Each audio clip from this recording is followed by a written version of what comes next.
going for it all. From the separation catch, touchdown Huskies.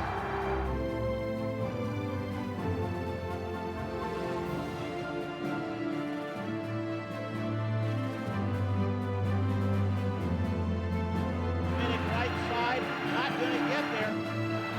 Minnick diving, I don't think he got it. Ben Medali over the top, and the Huskies have held. He is hurt. Man, that is What a tough shame. loss this would be.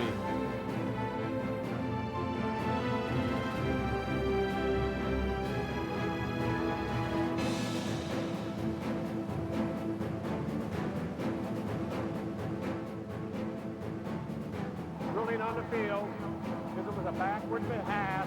Washington recovered that backward pass, and the game is over.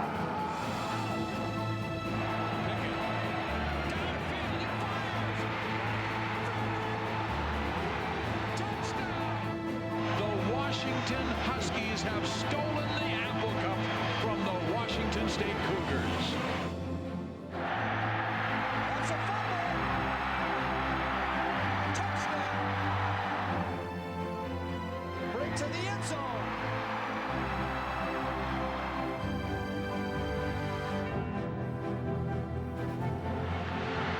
Harvey down the sideline. Look at this, he's gone. One has it blocked. Touchdown, Washington. See you later. Lewis Rankin. Oh, you ain't going to catch him. Look out. Britt has to unload. He's got a man wide open. Touchdown, Cougars. Gibson with the score.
A two-year Apple Cup drought is too many for the Huskies and their fans, but the Cougars in the doghouse love the idea of 3 straight wins over their arch rivals.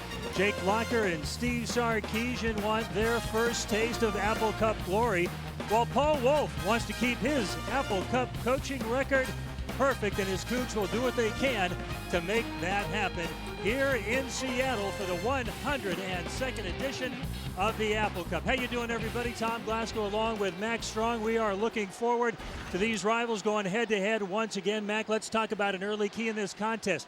Washington State this season outscored 173-6 in the first quarter. They've got to get off to a much better start than that. No question. Any coach worth a grain of salt is going to tell you that you want to start fast.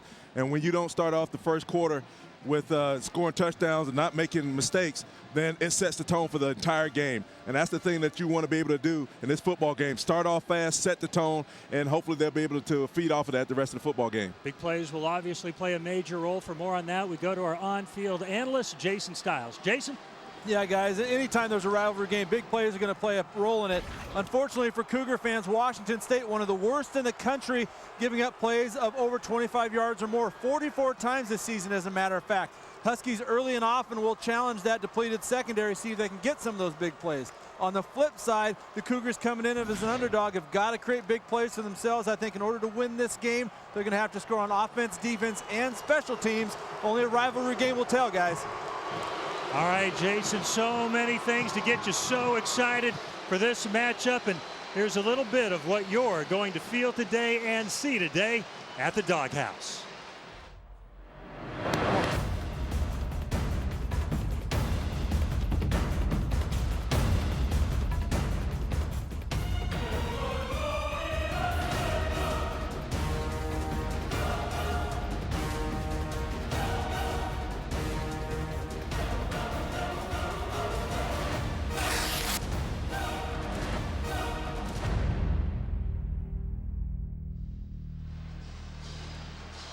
and you see a packed Husky Stadium, plenty of purple and some crimson and gray blended in as well for this matchup between the Washington Huskies and the Washington State Cougars. For Paul Wolf's team, this is it, the finale of the 2009 season.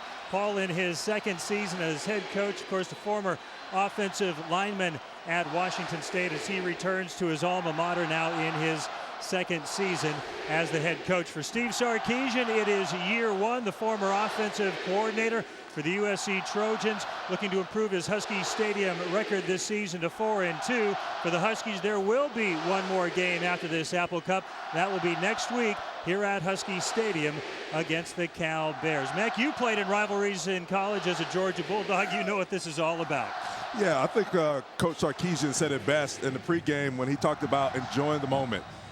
These rivalry games, they're great. They're great rivalry here. I know it's the 102nd Apple Cup. This is a great atmosphere. It's electric.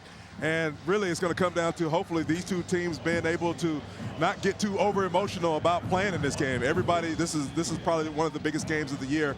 And so to be able to squash that, play, enjoy the moment, enjoy the game, and go out and play their best. Chris Polk back deep to receive the opening kickoff for the Huskies. Patrick Bruni to kick off for the Cougars, and the 102nd Apple Cup is underway at Husky Stadium in Seattle as Polk takes it at the 9-yard line, and he is brought down around the 26-yard line, and Jake Locker will bring his offense out onto the field. The junior out of Ferndale, Washington, 6'3", 226 pounds. You see some of his impressive numbers. Of course, a change in offensive philosophy this year. He has made a nice adjustment, getting more comfortable in the pocket, but the threat of the legs still very much there. Yeah, he's still very much a threat anytime he has the football in his hand of running it and making something great happen. But it has been his improvement throwing the football that's helped his team to improve. Locker on first down, rolling to his right, an open target, and the ball is dropped by Jermaine Kearse. Kearse has become a very popular target for Jake Locker. As you take a look at the Husky offensive line, Drew Schaefer has moved in at left tackle recently. Ben Osai, who started at left tackle, goes to left guard. Some very talented, skilled players. Kearse, Johnson, Aguilar, Cavario, Middleton, and Polk, the running back who could reach 1,000 yards tonight. And you look at Jermaine Kearse, who in the last 2 ball games has 4 touchdown receptions. Second down and 10, and the handoff to Polk. Yards after contact, that is where he really gets his bread and butter as he takes it out across the 30-yard line. As we take a look at a Cougar defense that has been decimated by injuries this season. The true freshman Travis Long, though, has been outstanding, a very bright future. Andy Mattingly, the best probably of those 3 linebackers, although a pretty steady group. And the challenge for these defensive backs contain Jake Locker and those Husky wide receivers. Those DBs are going to get tested today, that's for sure. 3rd down and 5 for the Dogs. Locker with time, with an open receiver. That's Devin Aguilar as he gets out to the 37-yard line, and a 1st and 10 for the Washington Huskies. And Aguilar, the sophomore out of Denver. Yeah, here you see Aguilar just running a nice little hitch route, man-to-man coverage, getting to the sticks, make sure he made the catch. And that's what you want to do here early on. You want to make the catches everything. You're not necessarily worried about the run after the catch. You just make the catch, move the sticks, and keep the ball moving. First down, Polk, not much there. So he takes it out across the 40 to the 41-yard line, and the Mattingly in on the tackle for Washington State. Tell you what, looking for Chris Polk to continue to do what he's been doing all year long, which is running an extremely physical, and there you see it, yards after contact. He's got 3 extra yards after he was hit at the line of scrimmage. 3-yard gain. This Cougar defense last in the conference in points allowed, just over 39 per contest. Locker out of the gun. Flag on the play as he finds Aguilar, and no gain on that play, and we'll see what the infraction is on that 2nd down play. Not only do the Cougars allow 39 per game last in the conference, they're last in the conference in run defense, pass defense, and total defense. Personal foul on the offense. That's a 15-yard penalty. Repeat the down. Jermaine Kearse called for the personal foul, and that'll back the Huskies up 15 yards. That's definitely not something as a head coach that you want to see, especially early on in the football game. Jermaine Kearse, that first pass by Jake Locker, dropped it, left the ball on the ground, and that time getting a personal foul. Make sure that he gets his head in the game, because they're going to need him to make some big plays out there if they're going to have a chance to win. So that brings up 2nd down and 22 for the Huskies from their own 26-yard line. 4 wide receivers for Locker, 3 to his left, and Polk in the backfield. Kearse out to the 30 and dropped right around the 31. Myron Beck, tight end, in on the play. Chima Wachiku also in on the stop for Washington State, and Mike Ledgerwood. Let's take a listen to this. Oh. That's Mike Ledgerwood, a backup linebacker, 6'2", 227 sophomore out of Kennewick's Riverview High School, who put the hit on that play. You can see early on here that Paul Wolf has been stressing to his team. And it's important that we start off well, especially in the first quarter. Men outscored 173-6. And you see it right now, his defense flying around making plays. Receivers for Locker as he buys time and throws incomplete. Xavier Hicks Jr. with the coverage on Jermaine Kearse, and the Huskies will be forced to punt away. So a very encouraging start for a Cougar defense that has had some issues, especially in the first quarter of games this season. They have, and that's the reason why we talk about when you have a rivalry game like this, you can throw those records right out of the equation, because these guys are out here. It's a grudge match. These are guys that they're familiar with. All these guys probably played together, played against each other in high school, and so they want to come out and put their best foot forward and have a great performance tonight. Bill Mahan on to punt for the Huskies. Gino Simone, the freshman, signals the fair catch, loses the football. It's still loose, still on the ground. Cougars and Huskies still scrambling. And a big pile and flags on the play. Simone, the true freshman out of Skyline High School in Sammamish, east of Seattle. And obviously quite a bit to sort out here. First of all, the penalty, and then also who came up with possession.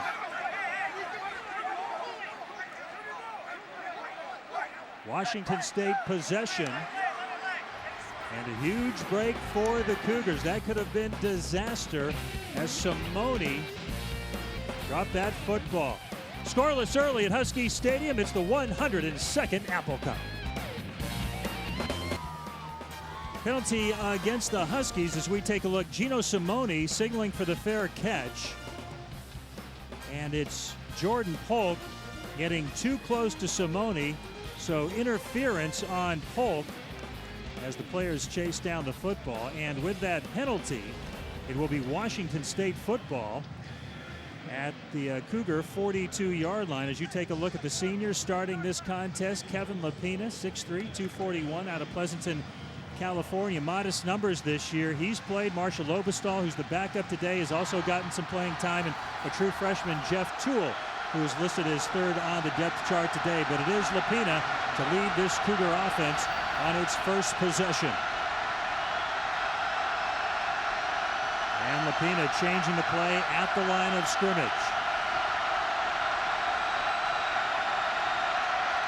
Dwight Tardy, senior tailback. And a gain of 1 for Tardy as we take a look at the Washington State Cougars starting a lineup. The offensive line decimated by injury. Guys in and out all season long. The best of the bunch, Kenny Alfred. He'll be playing in the East-West Shrine game, the center. They're your skill folks. Tardy out of the backfield, number 31. He will be the first Cougar in history to be the team's leading rusher 4 consecutive years. Also receivers, Gino Simone, Jeffrey Solomon, and very talented Jared Carstetter, a sophomore out of Ferris High School in Spokane. He is a big target for this Cougar offense. Pitch to Tardy. Not a lot going on there as Court Dennison was the first dog, I believe, to get to Tardy. We take a look at the UW defense up front. Daniel Teo Nessheim. The best of that group, Cameron Elisar, has been bothered by neck stingers this year. Donald Butler, one of the top linebackers in the Pac-10. And Desmond Trufant, a true freshman. There he is, number 6. Of course, his brother Marcus made a name for himself as a Washington State Cougar. 3rd down and 8. Lapina feeling some heat. Throws Carstetter with the reception and a 1st down at the Husky 45-yard line. And Mac, a nice job by Lapina to buy himself some time, feeling that heat off the backside. Yeah, Lapina did a great job of using his legs to sort of get out of the situation here. He was coming down on him. He had Daniel Taylor that time, and he just bought himself a few more minutes, a few more ticks on the clock, found the open receiver, and delivered the football. That was a great job by him. Jared Carstetter with his 35th reception this season with that catch. And Lapina getting the play from the sideline. 1st down and 10. And off to Tardy. He's hit hard by number 9, Donald Butler, the middle linebacker, the 6'1" senior out of Sacramento. 2nd in the Pac-10 in tackles with 84 this season, 11.5 tackles for loss. Well, you see Butler makes a great tackle right there in the hole because there was nobody backing him up. If Tardy would have got through there, he would have definitely been in the 2nd level and very easily. So great play by him, stopped an even bigger play. And again, Lapina waits for the signal. There's 3 backup quarterbacks on the Cougar sideline sending it in. 2 are obviously dummy signals. Lapina, Carstetter, close to another Washington State 1st down, and he has it at the Husky 34-yard line. Well, this is exactly the start that I'm sure Coach Paul Wolf wanted to see his team jump off to. Lapina actually was a starting quarterback last year when they won the Apple Cup, and he's just looked really sharp here in the 1st quarter so far, delivering the ball to Carstetter. Big target at 6'4".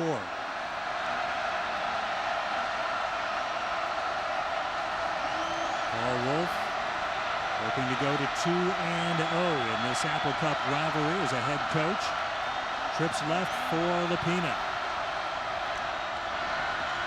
And a little trickery. Back to Lapina from Tardy.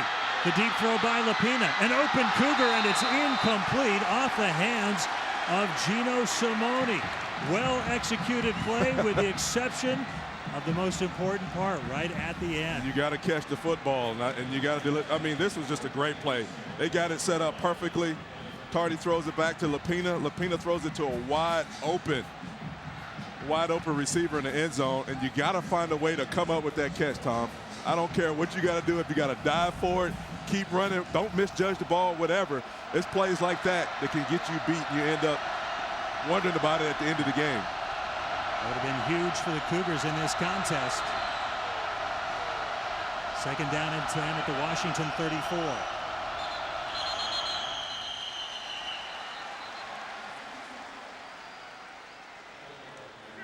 Prior to the snap, false start on number 54 in the offense. A 5-yard penalty, 1st down. So a procedure call against the Cougars. Paul Wolf's team will back it up 5 yards. Yeah, that was Zach Williams that time. I think got a little jumpy in there, holding it in there. The crowd noise could be a factor today for Washington State. You got an almost packed house here in Husky Stadium, and they're doing everything they can to help their team get a win. Jason Stiles, our on-field analyst. Jason, an encouraging start so far for Washington State. Well, an encouraging start, but I think that last penalty is illustrative of when teams are struggling, they end up shooting themselves in the foot when good things are happening. The Huskies did it in their 1st drive on a big penalty, and we'll have to see if the Cougars can recover from that. The swing pass to Tardy. Mason Foster has him wrapped up and forces him out of bounds at the 35-yard line. One of the things that the Cougars are going to have to do here today, guys, is establish the run. We've seen them get some early rhythm plays, some nice easy hits, some curl routes with that Husky defensive secondary playing off. But in order for this Cougar offense to maintain rhythm and find some identity, which is something that during the week they talked about, they have not found that identity. They're going to have to run the football. Now 3rd and long, though, you can be sure they're going to the air. Tardy out, LeGuan Mitz, number 34, in for Washington State on 3rd and 11. Play clock down to 4. Lapina does not get it off in time. I think we're going to have a delay. I thought he had just beaten that clock.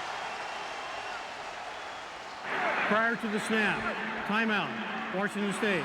Number 1. Timeout taken by Paul Wolf. I thought he was concerned, apparently, about where that play clock was headed, and maybe they were looking at another 5-yard penalty. Cougars trying to keep the drive alive here in the first quarter.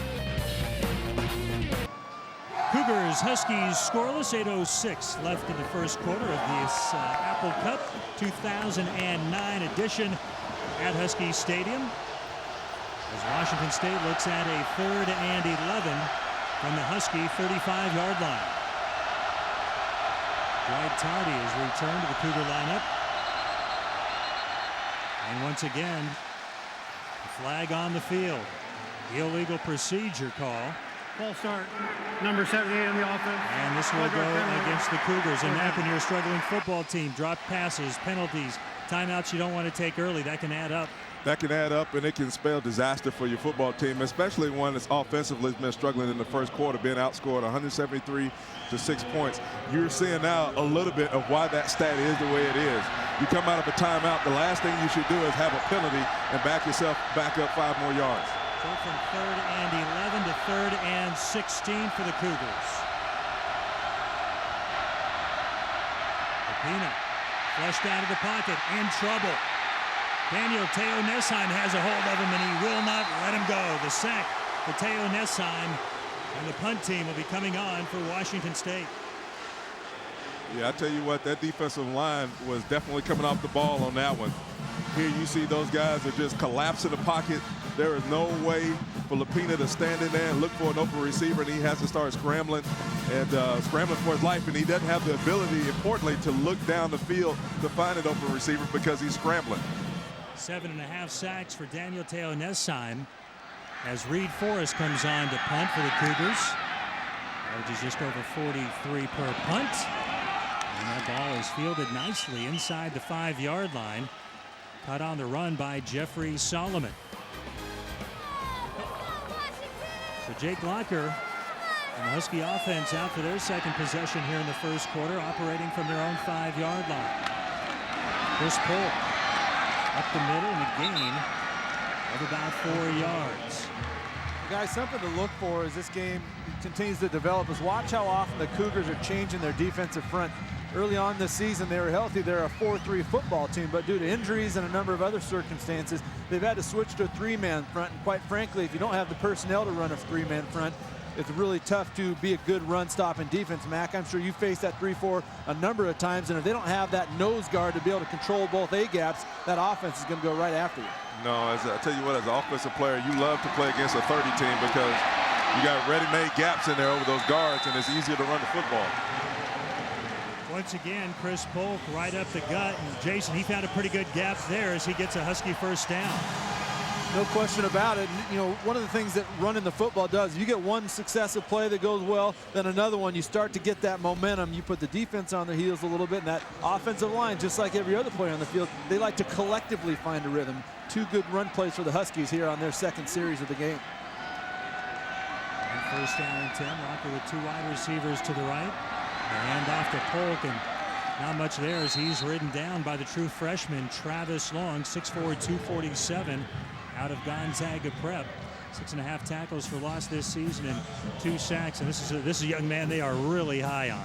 Yeah, I asked Coach Wolf if there was anybody on that defense where you said if I had 11 more guys or 22 more guys like this, we would be just fine. I said, who is that guy? He said Travis Long, the true freshman. And so it's good to see him out there making plays, and he's doing some great things on defense. 3-yard gain for Polk. 2nd down and 7. Blocker with the pump. And Paul Homer, the fullback, with a short gain. Paul Homer is senior out of Omaha, Nebraska. Max got it like that, giving the fullback a little love early in the ball game. Absolutely. Let's take a look at our Les Schwab League leaders. And when you talk about total offense in the Pac-10, it is number 10, Jake Locker, leading the way, just over 257 yards per contest. 3rd down and 4 for the Huskies. Walker with 3 receivers to his left. Swings it out to Polk. Gets a block, gets the first down and more. He's brought down near the 37, 38-yard line. Mike Ledgerwood with the tackle for the Cougars. Well, you see right there the reason why Chris Polk is the player that he's been all year long. The reason why he's probably going to become the first UW freshman to run for 1,000 yards this year. It's plays like that. I mean, he just refuses to go down and be tackled, and always gets yards after contact. 14-yard gain on the play.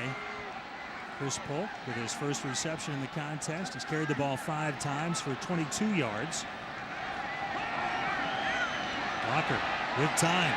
He'll go deep, far sideline, and overthrows the intended receiver, Jermaine Kearse.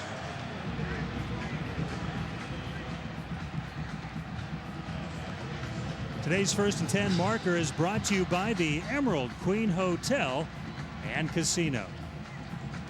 Jason, do you have a feel right now for what this Husky offense is trying to get accomplished?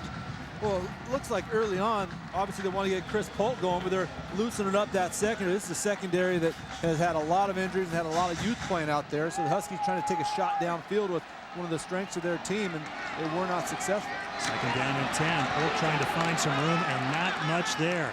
Chima Wachuku coming up from his strong safety spot to make the initial contact on Polk.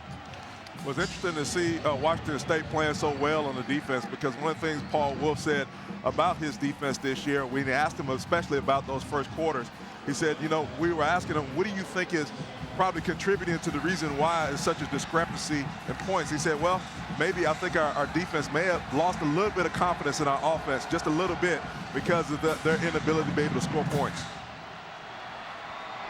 Make it backfield for Locker out of the shotgun with 5 wideouts. Quarterback draw, no, a throw. Kearse unable to hang on to the football, and it falls incomplete.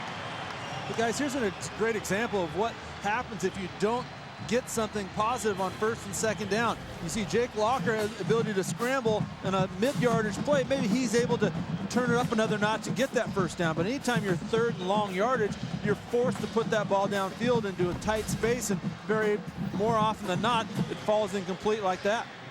Well, Gino Simone with the drop for the Cougars. That was a drop that Kearse, I'm sure, felt he should have had. Absolutely. Mahan with the punt. Simone signals for the fair catch and makes it at the 21-yard line. Well, Washington State certainly encouraged by this first quarter performance against the Huskies. 3:50 left in the opening quarter.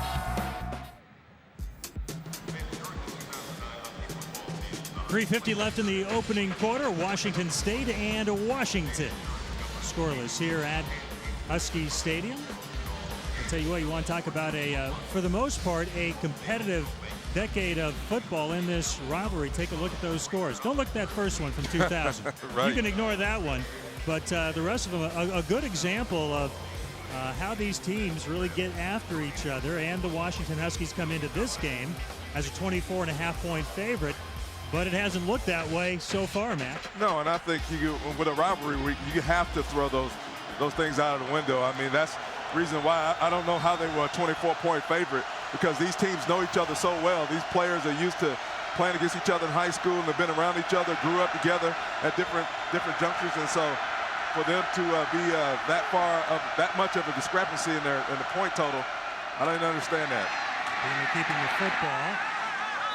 Pick up a yard, maybe 2, as he faked the handoff to Tardy. Kevin Lapina can run the football pretty well. Not Jake Locker-esque, but again, he has the capability of busting some pretty good runs out of that quarterback position. Well, it's just really hard when they make you one-dimensional. When all you can do is throw the football, the defense can just think totally different than they would if you were more two-dimensional and you had a running game that could threaten.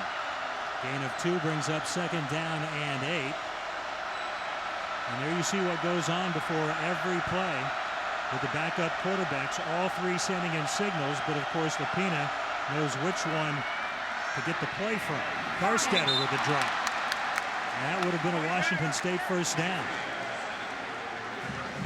These can be costly missed opportunities here.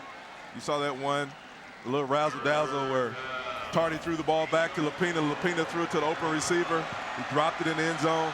There, drop for an obvious 1st down.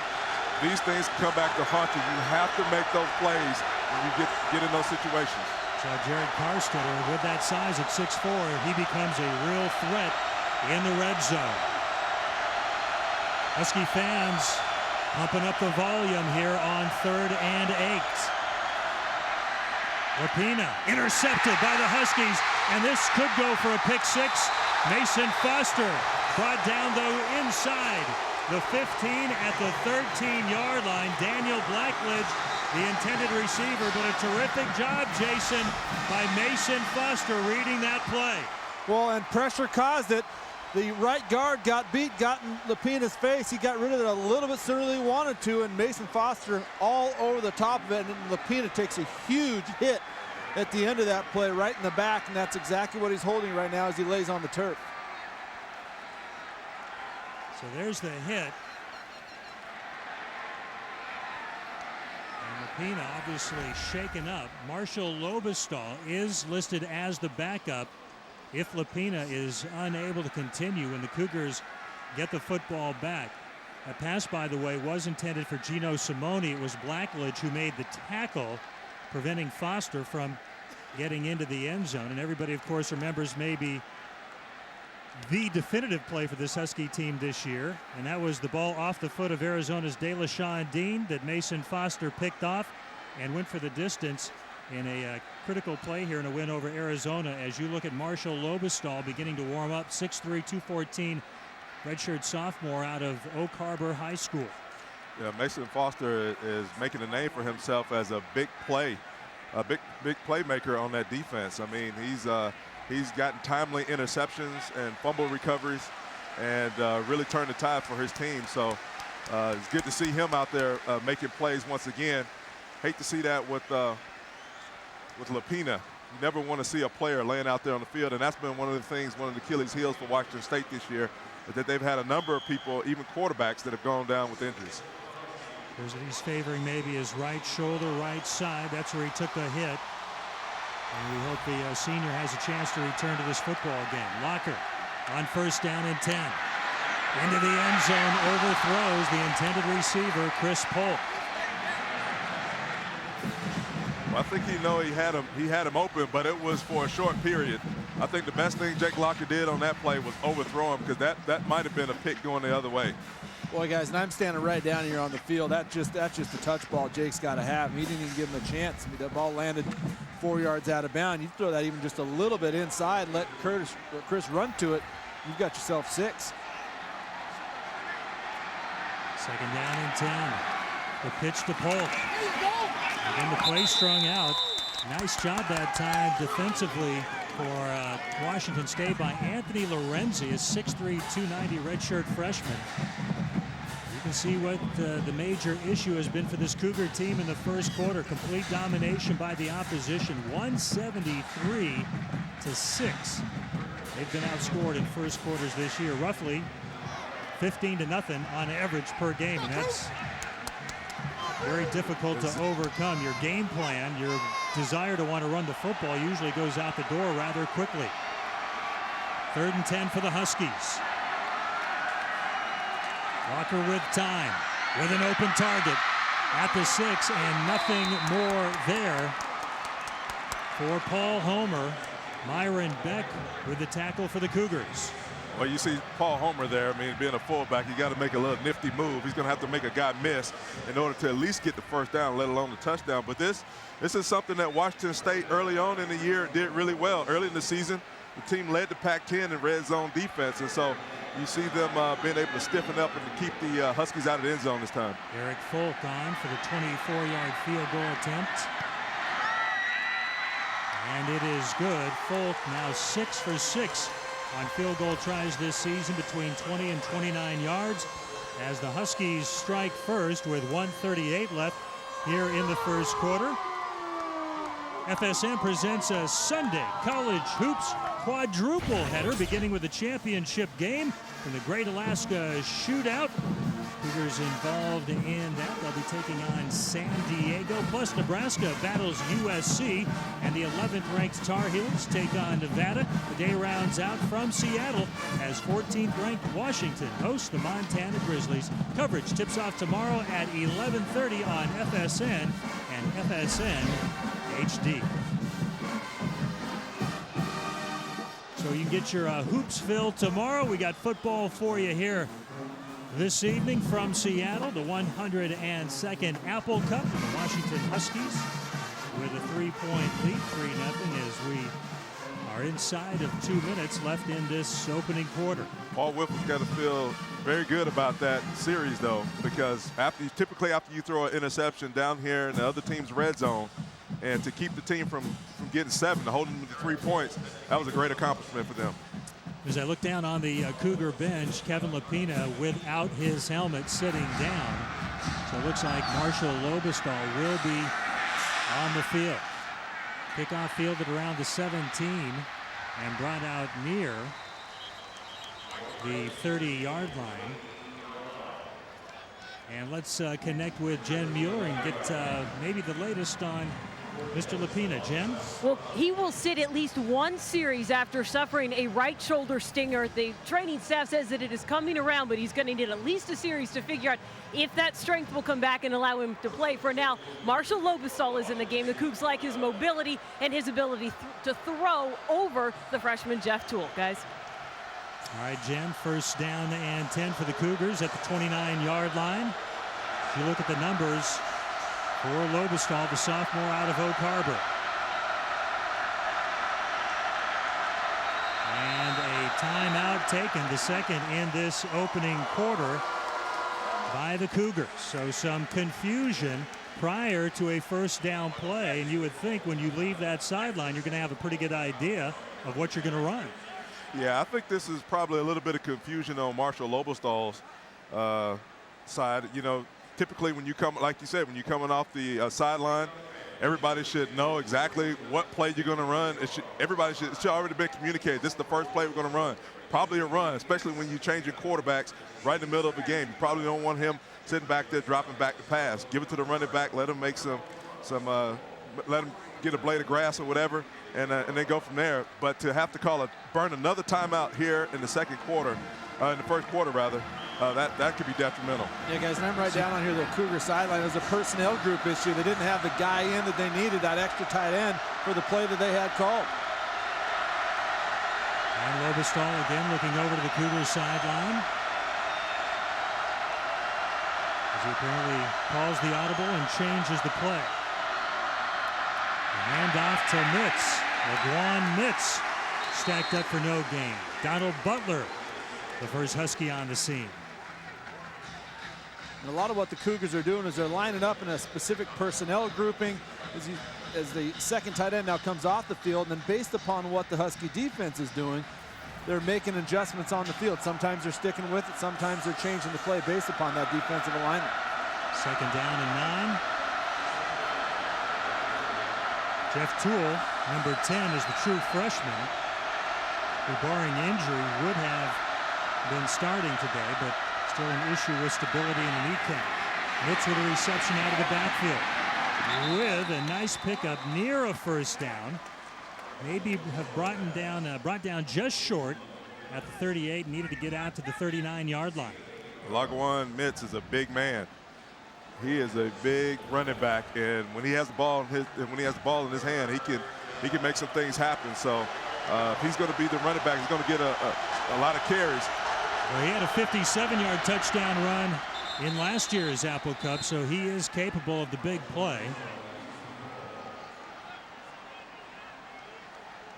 Lobestal taking care of business himself, and it's first down for Washington State. As the clock ticks, 15 seconds left in this first quarter at Husky Stadium. And it looks like Cougars will be content. Lobestal will head to the sideline to talk it over with his offensive coordinator, Todd Sturdy, and head coach Paul Wolf. The first quarter, very competitive. The favored Huskies had to battle for their 3 points. Second quarter action is coming your way on FSN.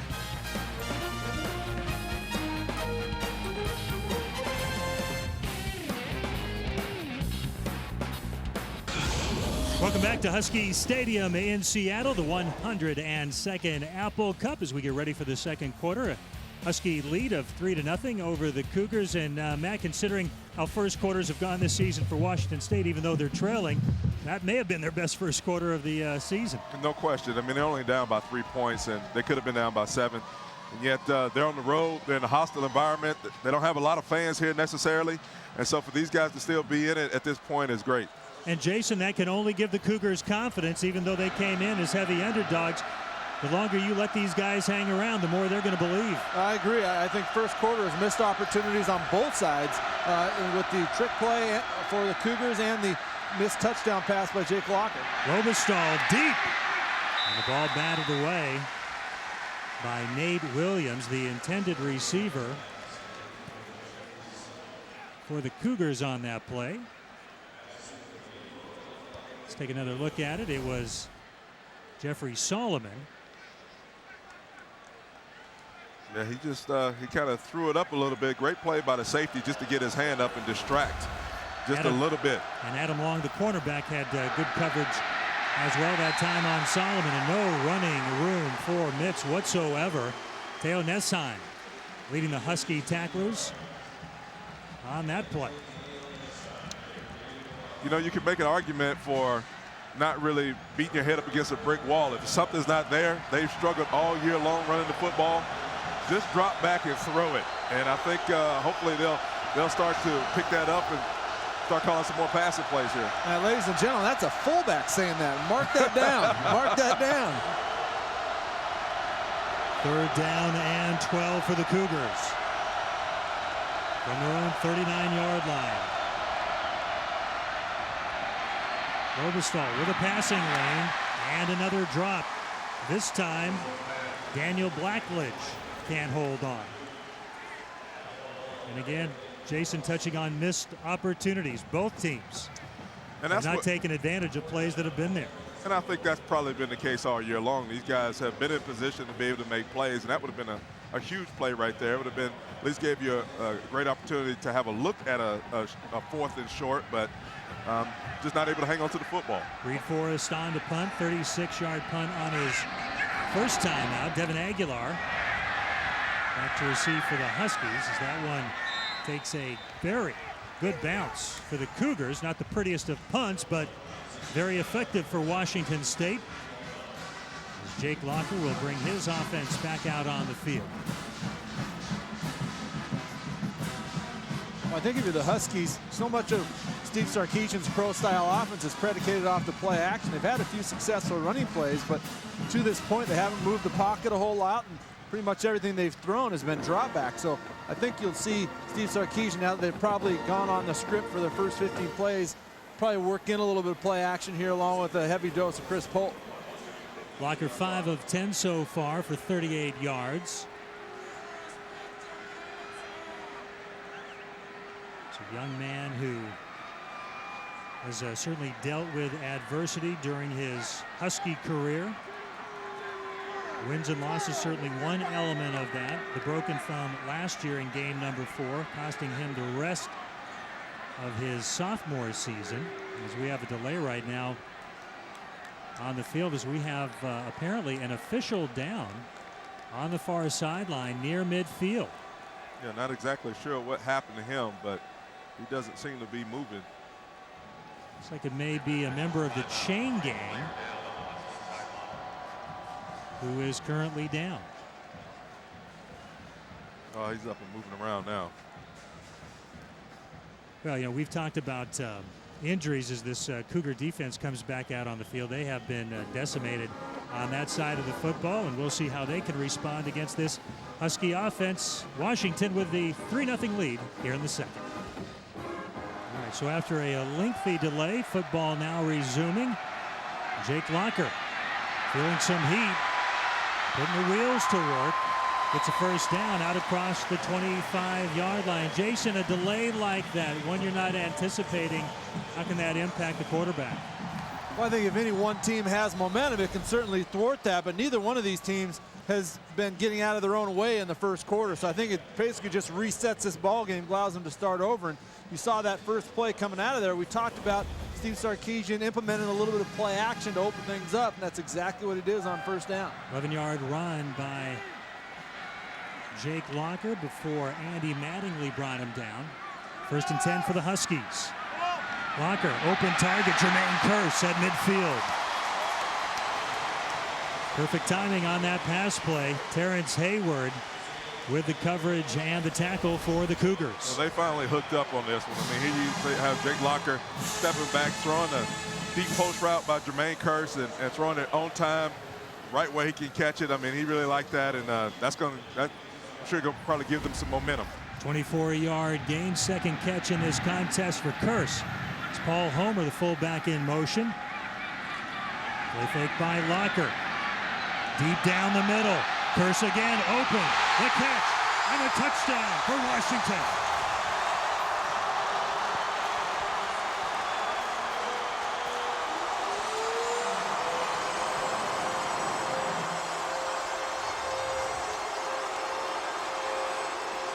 Make it 5 touchdowns over a 3-game span for Jermaine Kearse, who's become Jake Locker's favorite target. I'll tell you what, Jake Locker throws this ball absolutely perfect. Jermaine Kearse stretching out to get it for a touchdown. I mean, they've been trying to hook up all the first quarter, and even the first play of the game, Jermaine Kearse dropped it, but he makes up for it on a beautiful catch right there.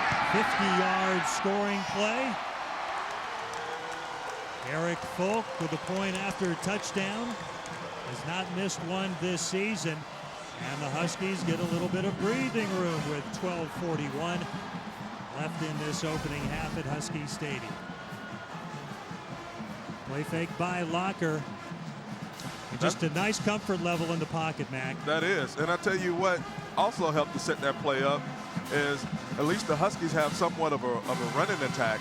And so when you give that little fake to Polk right there, all that creates is just a little bit of indecision by the defense, and the play can be successful. Well, let's not forget, guys, the Cougars have been really hampered by injury in that secondary, so they've got some guys running around back there that some of them are really aggressive against the run and others are inexperienced. And when you have a play action and they're going downfield against it, neither one of those are very good combinations. And credit a very experienced combination in Jake Locker and Jermaine Kearse for hooking up now 2 times in a row for that big score. And that was Terrence Hayward. Hayward beating on that play. He's a redshirt freshman out of Carson, California. But to magnify your point, before the Oregon State game just over a week ago, they had to take a wide receiver and convert him to one of the safety spots 2 days before that game. And he turned out near the 30-yard line. James Tardy. And Washington State will have the ball 1st down and 10. This is a big point of emphasis for the Cougars all season long. Sometimes they've done well with it, sometimes not so well with their ability to respond to adverse situations. They're on the road, it's the Apple Cup. The Huskies just go downtown for the scores. You see Jake Locker unleash one downtown. Now can the Cougar offense respond in a hostile environment and stay on the field for more than 3 plays? As we took a look at our Polaris hardest working player of the game, special stuff from Jake Locker to that man, Jermaine Kearse. Marshall Lobestall continues a quarterback for the Cougars, 1st down and 10, and he overthrows his intended receiver, Daniel Blackledge. Mason Foster coming with some pressure for that Husky defense. That's always hard for a quarterback to be able to throw the football when you've got somebody right in your face. And those out routes are timing routes. They have to be thrown in rhythm and on step, and just couldn't quite step into it on that one. Lobestall again looking to the Cougars sideline to get the play. Makes the change at the line of scrimmage.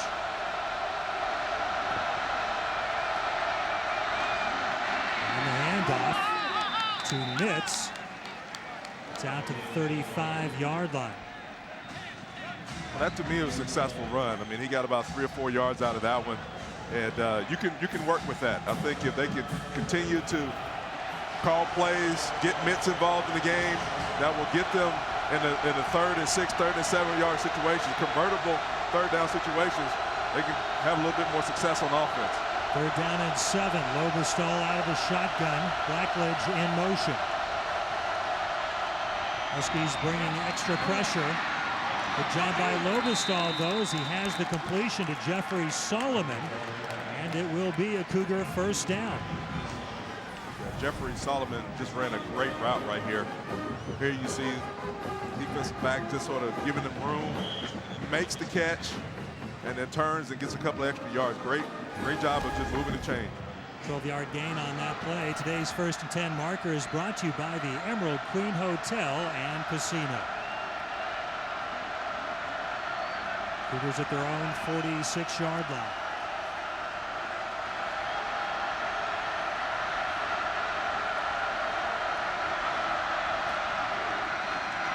Handoff.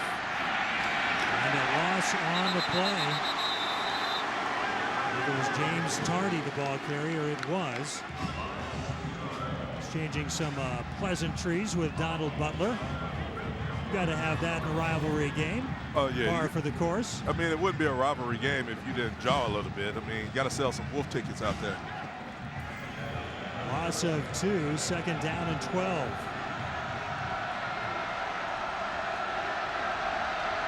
Robistahl pointing out something to the sideline. Play clock at 10 seconds.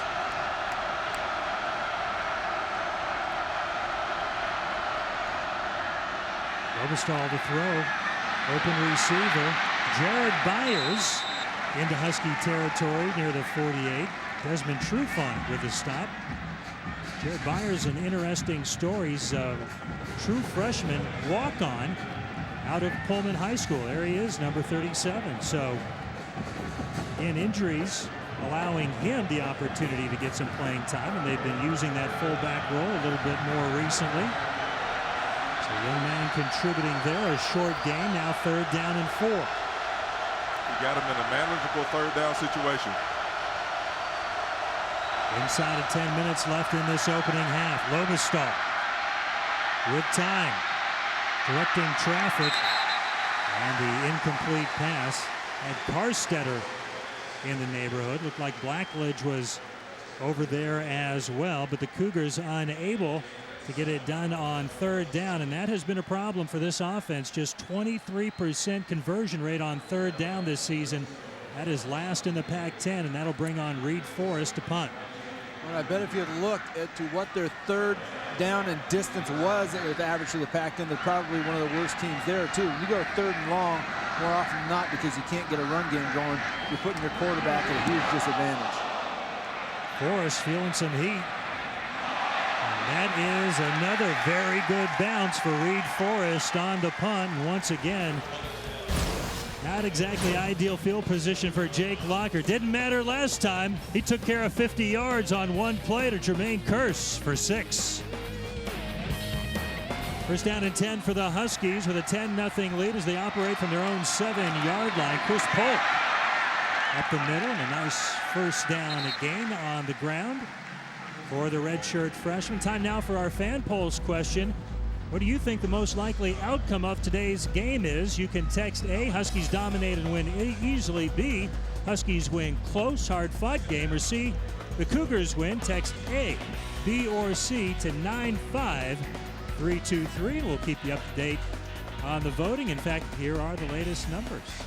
Looks like the Cougar fans have their texting going strong here on this Saturday night, is once again Polk with a carry out near a Husky 1st down.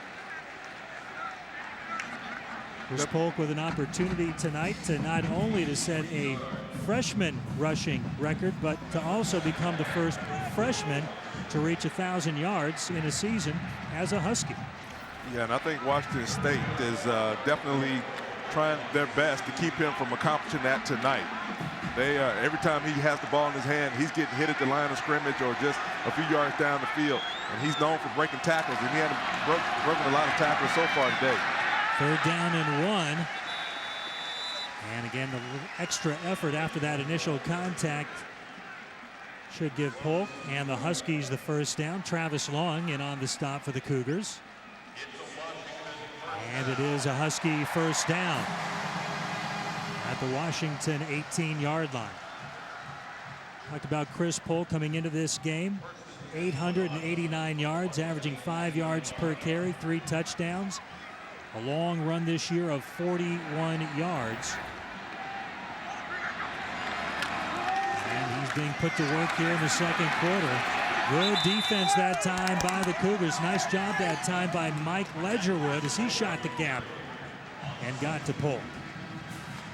Mike Ledgerwood has made a couple plays on Polk today. He's definitely in tune to what's going on. The game plan is obviously to stop this young freshman from doing a lot of damage on the ground.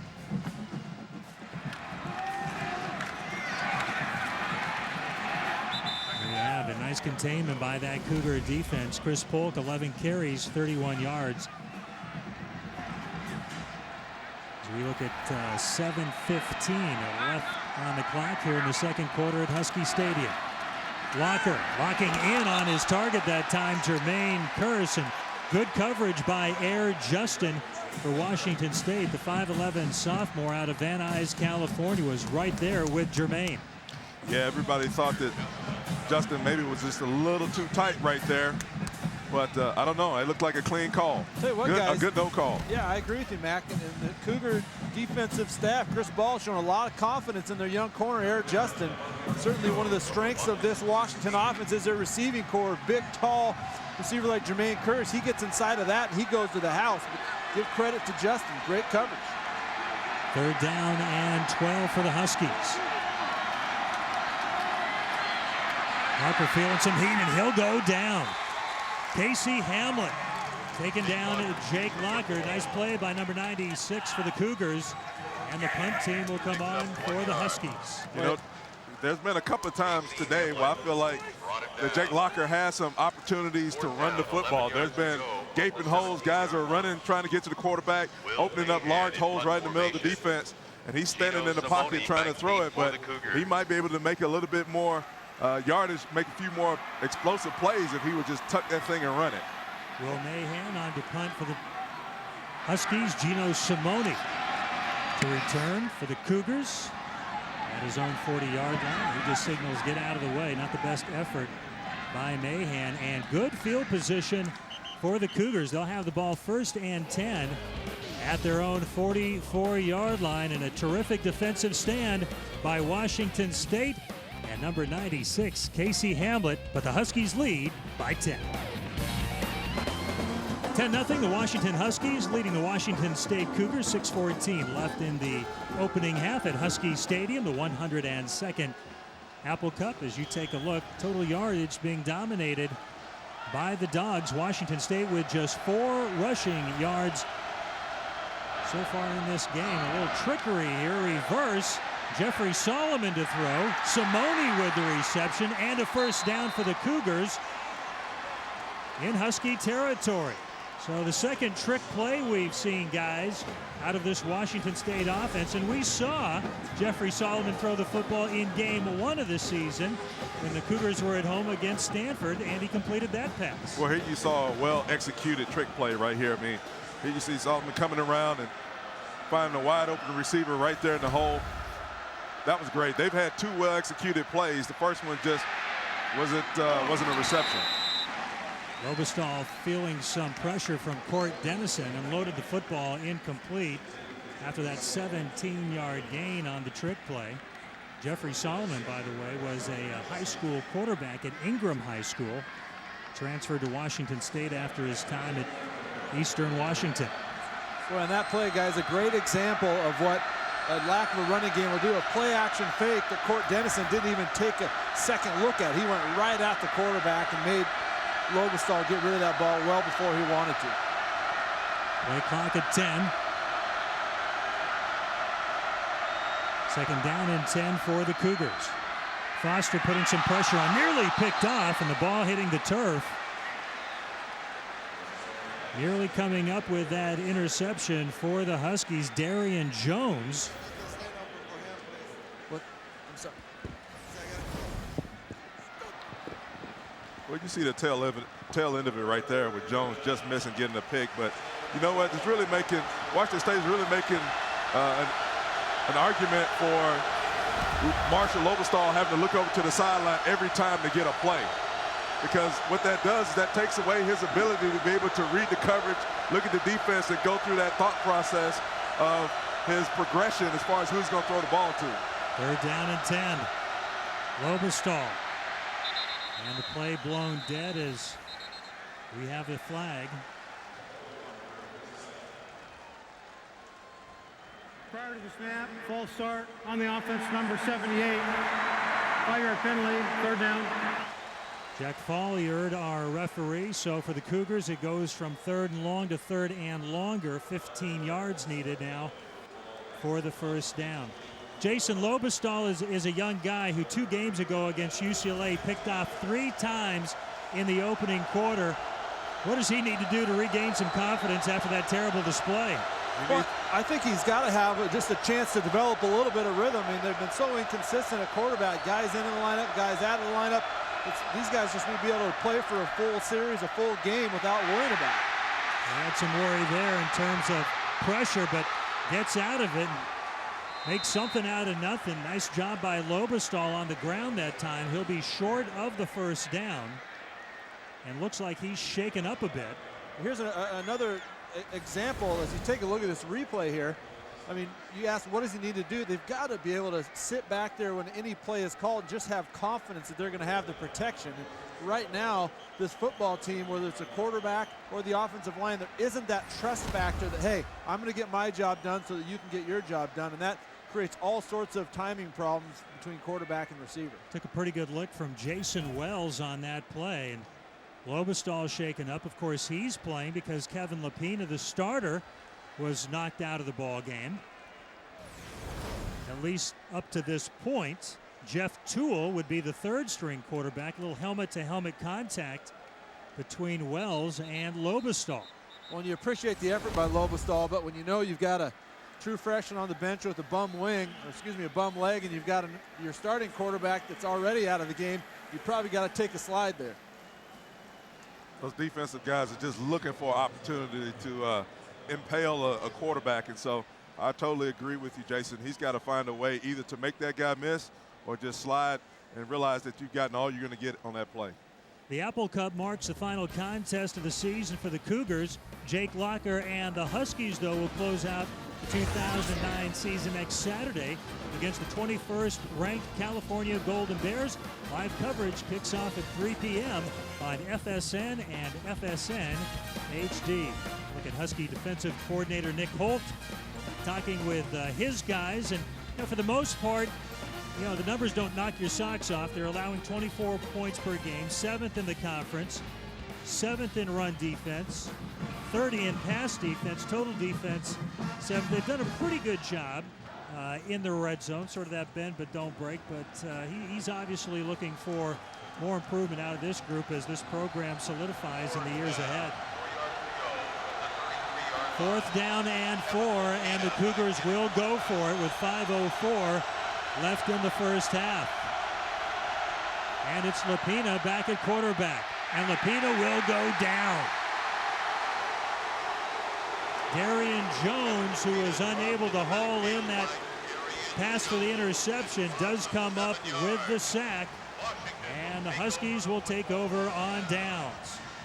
Boy, and Darian Jones coming off a pretty nice performance at Oregon State a few weeks ago, albeit the loss. He had a nice game himself, getting a sack. It's another sack here in the Apple Cup, and Darian Jones playing his last few games of his Husky career, certainly making the most of it. So golden opportunity for the Husky offense with a 10-0 lead, 4:55 left in this opening half, and an opportunity to really extend the lead against the Cougars. Locker with plenty of time, and the catch or an incompletion, ruled incomplete. The intended target, Chris Isbicki, backup tight end for the Huskies. Boy, guys, I'm just surprised Locker is just not sharp tonight at all with his accuracy, and that's one of the things coming into this season that this new coaching staff was going to fix, and so much of it is having your eyes and your feet in sync, and Jake kind of got caught in between steps there and just threw that ball into the ground. And a lot of that is just fundamentals that as a pure athlete, Jake does fantastic things, but as a pure quarterback,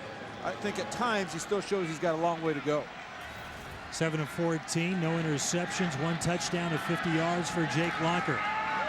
On 2nd down, Hurst with a reception and the 1st down at the Cougar 45-yard line. Jason, to follow up on your point, You think, Jake, sometimes naturally so because of what he's trying to do differently this year, staying in the pocket more than abandoning the pass play and running. Do you think sometimes he gets caught by overthinking a little bit? Yeah, and I think that comes a lot with Tom and just only being in this system for a year. I mean, a lot of the things just become second nature, that offensive muscle memory in football. He just isn't there yet, and so those things aren't, the thoughts and the reads aren't coming off the top of his head as quickly as they would, and as a result, I don't think he's in as much rhythm or sync as he will be in future games. 14-yard pass play to Curse, who has 4 catches for 94 yards and a touchdown. Pump fake by Locker. Open receiver Aguilar. Down to the 26-yard line, Air Justin with the coverage for the Cougars. One thing you can't question is his arm strength. He puts a little bullet on this one, finds that seam between the backer and the corner, and puts it right on the number of Aguilar. Devin Aguilar is an outstanding receiver out of Denver. Came into the ball game with 34 catches, 473 yards, and 3 touchdowns. That's his second catch tonight, a 20-yard gain, and a first down and 10 for the Huskies at the Cougar 26. 2 receivers to Locker's left out of the gun. DeAndre Goodwin with the reception, but a loss of a couple of yards on that play. Myron Beck, 6'2", 209" junior out of Ingram High School via Glendale College with the tackle for the Cougars. You know, guys, a lot of times you see those little quick screens set up with the ball in the middle of the field. That time that ball is on the right hash. And so for Jake to make that play fake come all the way across the field, it makes it like a 25-yard horizontal throw. And so it's a long way for that screen to still be set up without the defense having a chance to react to it. And you saw the Cougars were all over it. Second down and 12. Polk alone back. After buying some time. And overthrows. Cavario Middleton, I don't think he really had any intent of trying to connect with Cavario. He was thinking more, let's just get rid of this play, not lose any yardage, and try it again on 3rd down and 12. Well, he's just like any other quarterback that, you know, in college football or in the pros for that matter. You know, they have certain throws that they like more than others. Jake has been doing excellent as far as just strictly drop back passes. When he's on the move and he's on the run, he's using his legs to get outside the pocket, throwing on the run. He's not as accurate. So that's definitely something he's going to have to work on, but he's got that drop back pass thing going tonight. 3rd down and 12. And incomplete. Chimowachuku with the coverage on that play for Washington State. James Johnson was the intended receiver for the Huskies. And it'll be Eric Folk on to attempt a field goal of 46 yards. His long this season, 48. And he's connected 3 of 5 between 40 and 49 yards. From 46. It's good. Eric Folk, the sophomore out of Woodland Hills, California, pushes the Husky lead out to 13-0.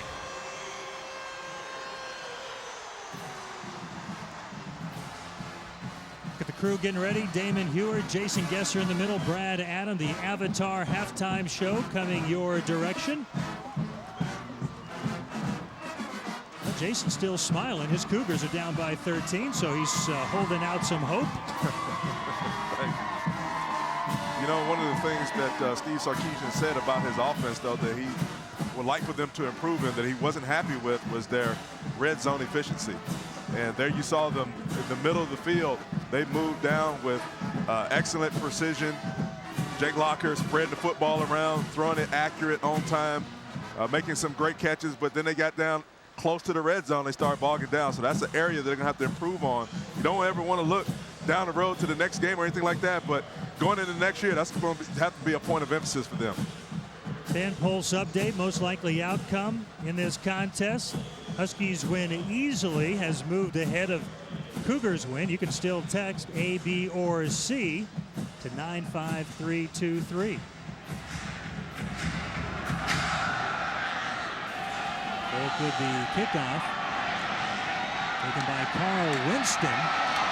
And he's going nowhere. Stacked up. shy of the 20-yard line. Carl Winston, a freshman out of Harbor City, California, backup running back, also involved on that kickoff return team.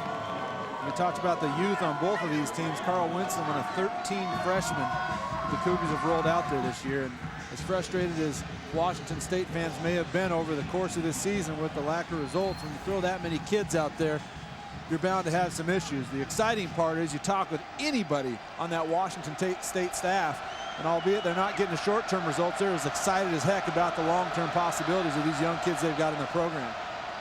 Lapina, a little swing pass to Mitz, and he can't hold on. Of course, the Huskies would tell you, hey, we have 10 true freshmen we've played this year too. Well, that's there's a lot of youth on both these teams. Yeah, it's been in other words, the future looks bright for both of these teams. I mean, you look at them. Even Paul Wolf said that the program looks good. Now you say you're 1-10. What do you mean the program looks good? But it looks good for the future. They're playing all these guys. They're getting experience, and they're going to be able to draw back on this year, next year, and bring in next year a lot of the guys who were hurt this year and had their seasons cut short. Lapina with the pitch. Nothing there for Tardy. He's gang tackled. First Husky there was Darian Jones, number 59, who's having a really strong second quarter of action. Yeah, he's making some great plays. It's really hard for me to imagine you're going to be successful running a kind of option like that into the short side of the field. Well, that you've got to believe. I mean, the option means you're either going to run or you're going to pitch it. You've got to believe there's an option to run it. And with Lapina getting hit as much as he had in the first half, nobody's going to believe that. And guys, this is an important third down coming up for Washington State. Washington with 2 timeouts. I believe they just used one to stop the clock there. If they can prevent the Cougars from getting the third down, they're going to get the football back in pretty good field position, and they can add to this 13-0 lead. So we'll see how aggressive Paul Wolf wants his offense to be. Well, herein lies, third down. Sorry, Tom. Herein lies the problem. Is this Cougar offensive line is so maligned. You know the Huskies going to bring the heat, and this is where that trust between the quarterback and the O-line is broken down all year long. They don't believe they're going to have time to get the ball off, and oftentimes instead of looking downfield, their eye is on the rush, and that is a bad recipe when you got 3rd and long. 2 wide receivers to each side for that man, number 9, Kevin Lapina. The Cougars and the Huskies 3 of 8 so far with their third down conversions. 3rd and 9. Lapina flushed out of the pocket, sliding for the first down at the 30-yard line. We talked about earlier his ability, not that he's Jake Locker, but he can do a nice job when presented the opportunity to run the football. And he learned from Marshall Lobestall, too. Don't Slide. run into a headache. Slide. Well, let's not forget Lapina's 240, too, so he's not a guy that anybody wants to necessarily get in front of if they don't have to. First down and 10. Taylor Messheim putting some pressure on. Nearly picked off by Mason Foster as Cameron Elisara put another hurt on Lapina, and Kevin may be forced to leave this game for a second time. He was hit and hit hard. I think he may have it looked like he may have a concussion. It looked like the back of his head hit the ground. Well, and he was reaching for that lower back like he did that first time. I know it was reported he had that neck stinger, but watch him just get dropped right on him. That is a perfect form tackle by Cameron Elisara, and I've been in a few of those situations as a quarterback, and when the defender has your arms wrapped up and you can't move them to brace your fall, it is not a comfortable feeling, and unfortunately sometimes it ends the way it did for Kevin Lapina, injured on the turf. Let's connect with Brad Adam, who is with a couple of guys who know a little something about the quarterback position. Brad? That's right, Tom. They also know something about being on the bottom of the pile like Lapina just was. So Lobestall out, Lapina out. Who's quarterbacking now for the Cougs? You know, you see Daniel Wagner over there taking some reps. He came in last year as a true walk-on freshman in a couple games sparingly, but he has some experience. He knows just enough of the offense. He's also a backup punter. He's a walk-on guy that played really well and did really well at Jesuit. Do you know at this point if there's any Cougar students in the stands who might be able to throw a football? I might be able to warm it up. I can warm it up. Yeah, your eligibility's all gone, my friend. But seriously, are there anybody in the stands or what? I don't know. That's a great question, you know. Let me ask you, Damon, on UW's side, the defense, does it come after this walk-on with everything it's got these next couple of plays? Absolutely. You know, that's why it's so important to save your timeouts. The Cougars blew their timeouts early there in the first quarter, couldn't figure out the play, couldn't get things squared away. We have our timeouts here at the end of the half, have an opportunity to stuff them and hopefully get another score before halftime. It looked like somewhat of a promising drive for the Cougs. They might have gone down to kick maybe a field goal or something, get in with some positive momentum in the halftime. Can they still get it done with this guy at quarterback? No, right now, I mean, after you got that first down run by Lopina, you go and you run the football and you get out. You know, you get out of the half. Your defense is playing great right now. They're stopping them on numerous occasions. Get out, get your guys safe, go into halftime, reevaluate everything, and get out of the half. Because you go and you run the football here, they're not going to take more timeouts. They're just not. So you see Lopina there getting up very gingerly, getting helped off the field. It's hard kind of to say. It looks like a knee or an ankle or some type of a leg injury for Lopina. Second time he's been knocked out of this game, and he certainly hates to go out, the senior hates to go out like this with an injury.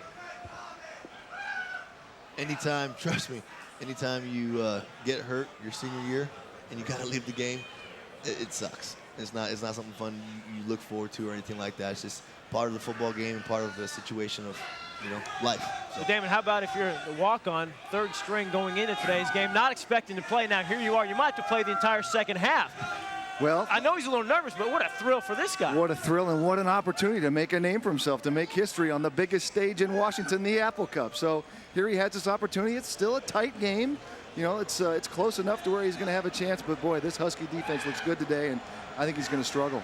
Look good in the home white pants for the first time under 2 minutes to play. We'll be back here with the Avatar halftime show right here outside the stadium. Let's go back inside to Tom and Matt.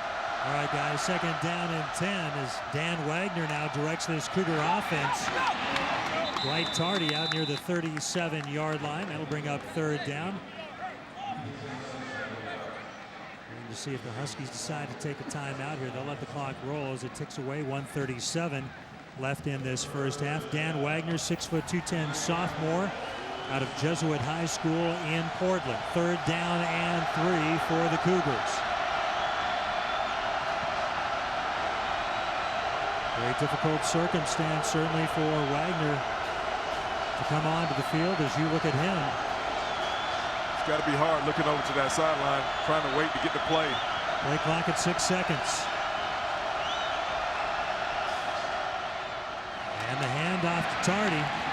Stringing out the play, but Tardy does a nice job putting his head down and picking up the first down, and that should allow the Cougars to, at the very least, maintain possession and not give Washington another opportunity to get its hands on the football here in the first half. Well, this drive is a win for the Cougars so far.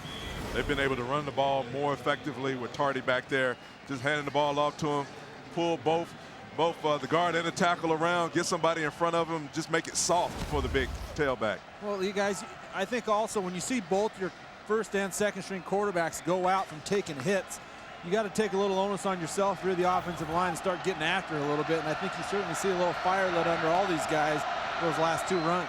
Tardy again on the ground, cutting it back. Nicely done inside Husky territory at the 47-yard line. First down, a gain of 11 yards. That'll stop the clock. Now it's going to be interesting with this field position to see if Paul Wolf has enough confidence in Wagner, Jason, to give him an opportunity to put the football in the air. Yeah, well, he's going to have a lot of confidence, because right now you're just trying to do damage control, I think. But what the Cougars have done in that run game is put that circumstance in his mind. And off to Tardy, and nothing on that play. Yeah, I think you're going to go to the locker room and just try and stop the gaps and not cause any further damage, and hope you can come out with a healthy quarterback in the second half. And that was the final play in. It doesn't matter about the record, doesn't matter what you did throughout the season. This game is the only thing that matters for us right now. Yes, say who? Got some if you need it. I got some if you need it. I got some if you need it. I got some if you need it. Get it now, get it on before it's gone. Let's everybody carry on, carry on. Turn it up, set it up before we're gone. Let's everybody get it on, get it on. This situation we're side, are you old? Are you getting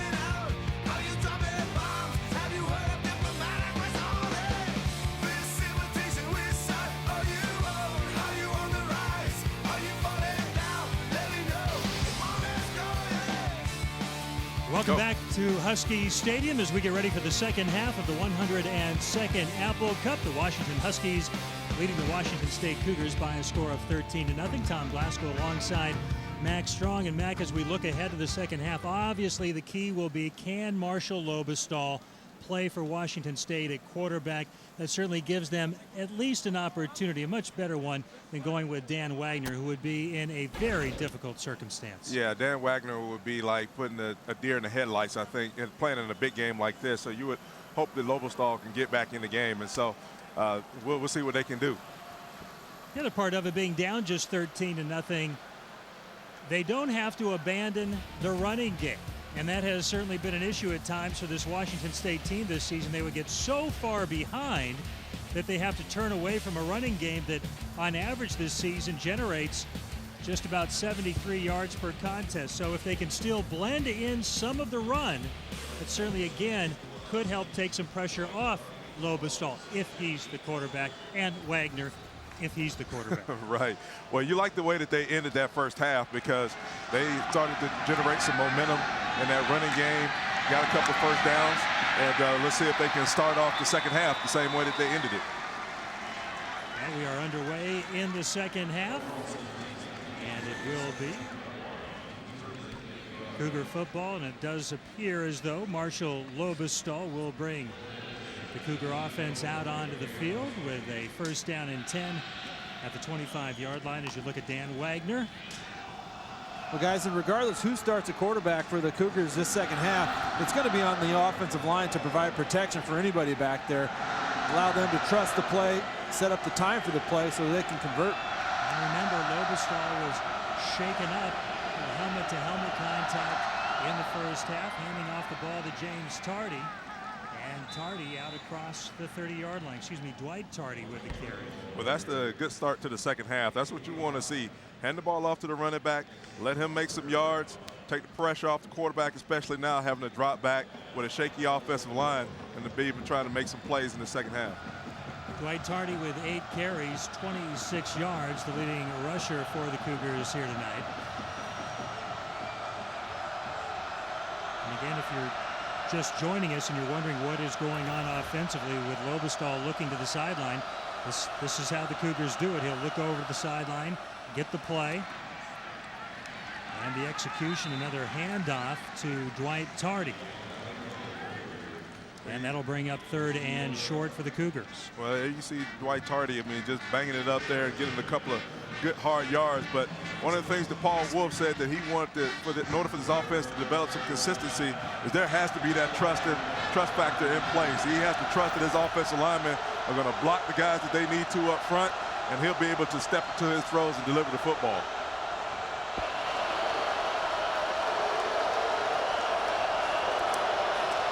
You see the backup quarterbacks along with offensive coordinator Todd Sturdy grouped together on the sideline on third down and 3. Lobestall nearly picked off Adam Long with terrific coverage, and that throw to the sideline, I referred earlier to Lobestall's nightmarish performance a couple of weeks ago against UCLA.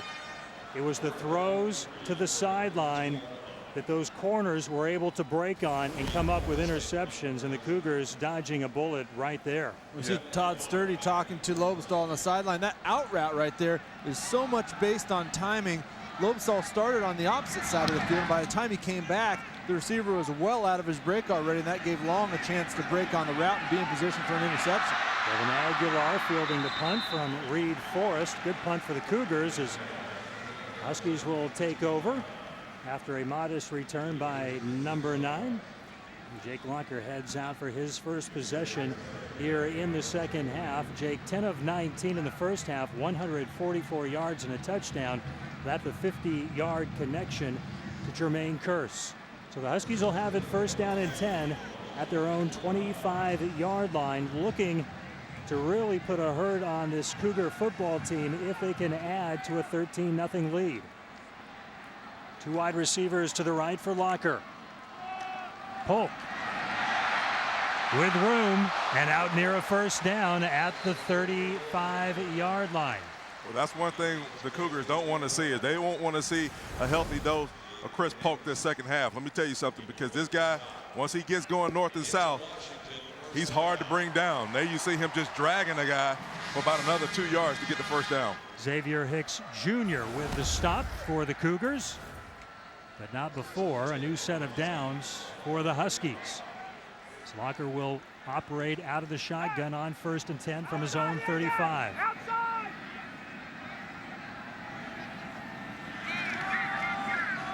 Over the middle, Cavario Middleton with the reception. Mike Ledgerwood with the tackle.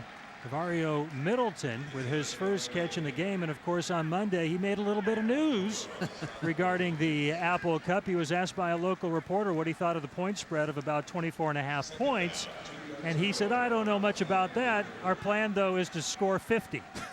So that added a little fuel to the fire, and the Huskies certainly have a ways to go to get to that 50-point plan that he was talking about. Locker with room, still in bounds.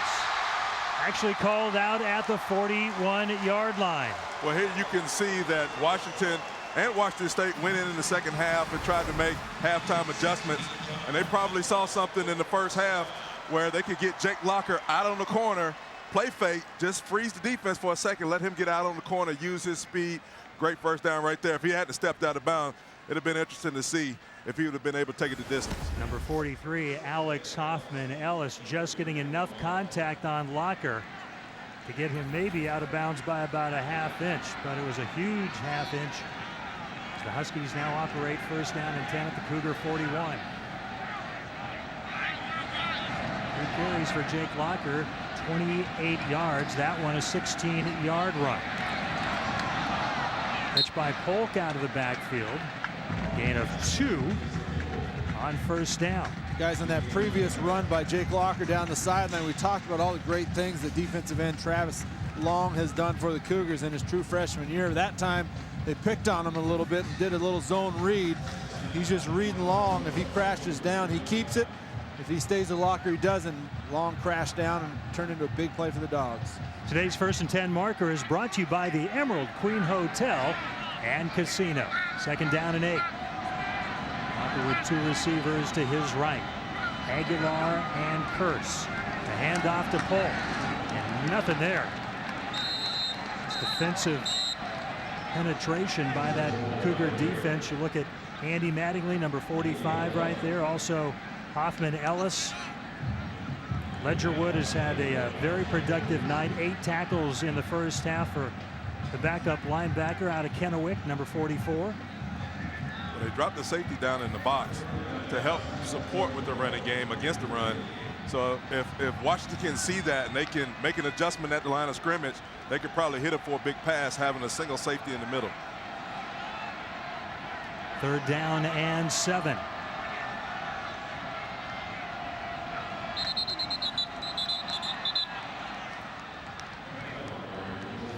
Apparently some movement on the offensive line for the Huskies. False start on the offense, number 3. 5-yard penalty. James Johnson, the true freshman wide receiver, flagged for the penalty. Boy, that's the kind of stuff that'll just drive a coach up the wall. The receiver's got no reason to jump on anything. They're just watching the ball, and the ball clearly didn't move, and James Johnson did. And that is the kind of thing that losing teams do. They get in their own way on 3rd down situations, and they put themselves in even a bigger hole. 3rd and 12. Locker on the draw. And some good room, but he's going to come up short of the 1st down. Like Ledgerwood was in on the stop again for Washington State. And Steve Sarkisian immediately says, stay on the field. I got to play for you. Well, this is how big that last penalty was. They had a makeable 3rd down situations. They backed the ball up 5 yards. Jake Locker, they call it quarterback draw. He ends up missing it by like 3 yards. 4th down and 2. The Huskies this season have converted 6 of 11 4th down tries. 55%. It's 4th best in the Pac-10 Conference. And a timeout taken by Steve Sarkisian. So 9 minutes left here in the 3rd quarter of the 102nd Apple Cup. The Huskies looking to add to their 13-0 lead. Some happy Husky fans with their team leading the Cougars 13-0. 9 minutes left in the third quarter, and Jake Locker and company looking at a 4th down and 2 from the Washington State 33-yard line. That's Curse in motion. Locker with a play fake, rolls out an open target, and the ball is caught by the fullback Paul Homer. And the drive will stay alive for the Huskies. Get a fullback a bone. That's what I like. That's what I like to see. Sneak that fullback out of the flats. Typically, he's all alone. He's uncovered. People don't necessarily think about him sneaking out there and being wide open for easy first down catch. Paul Homer came into this game without a reception this season, and he has 3. You know what he's thinking? I've been here all year. That's right.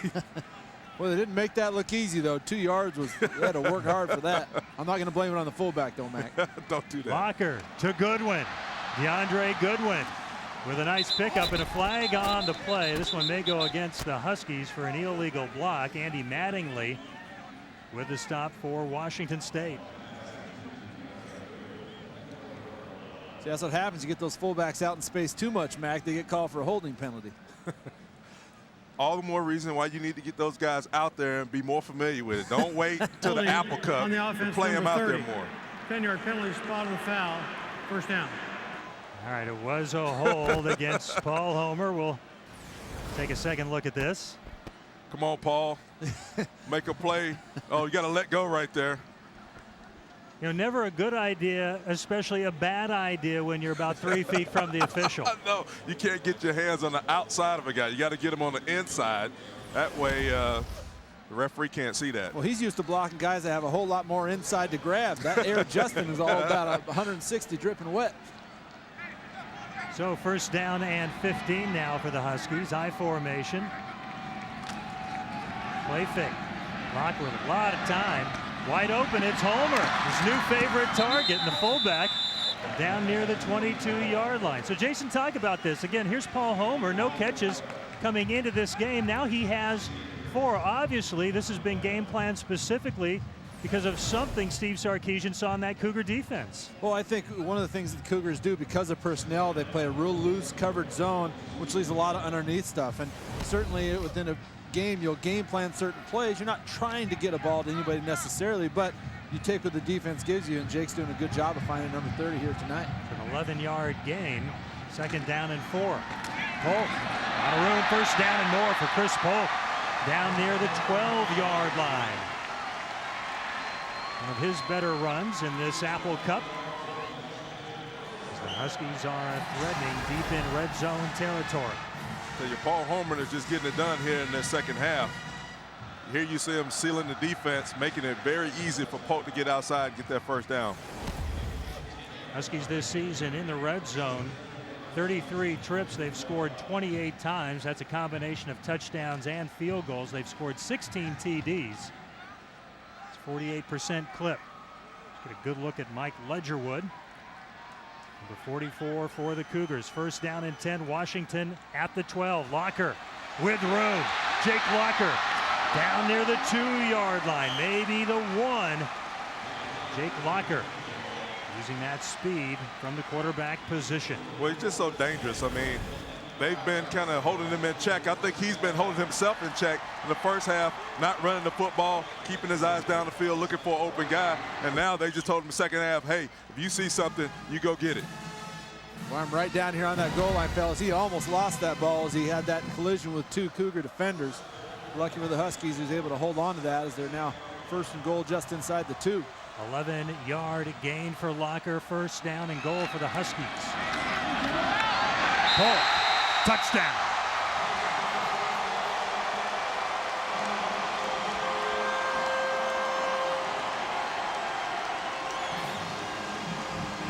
Chris Polk with the second touchdown for the Huskies, and now a 19-0 lead over the Cougars. Well, you talk about setting a tone at the beginning of the half, the first half and the beginning of the second half. Here you just see those Washington Huskies getting movement at the line of scrimmage, giving Polk just a little bit of daylight so that he can get over the top and get in the end zone. Eric Folk with a point after touchdown and a 20-0 Husky lead over the Cougars. Jake Locker and company trying to turn this into a blowout.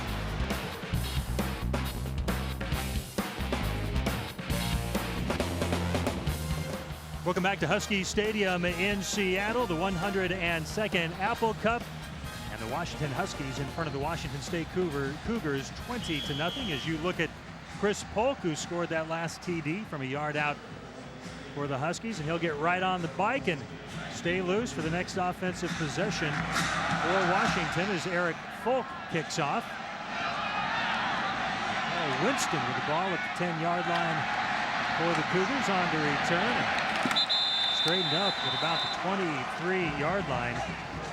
Nice tackle that time for the Huskies. Let's take a look at our Avatar game recap. Trick play early in this contest. Gino Simone unable to hold on. It cost the Cougars 6 points. Mason Foster.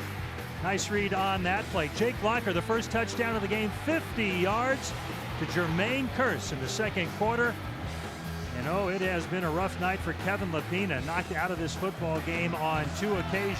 And just moments ago, Chris Polk extending the Husky lead to 20-0. Marshall Lobestall trying to get something going for a Cougar offense that has been stymied tonight. Lobestall out to Simone. Court Dennison will haul him down after a gain of about 4 or 5 yards. To get something going, they need to do this second half, Tom. Make no mistake about it. I think in order for them to make this game competitive at this point, they need to go down and get some points out of this. Whether it's a field goal or a touchdown, it really doesn't matter. They need to sustain the drive, put it together, get down, get points out of it. 5-yard gain on that play, second down and 5.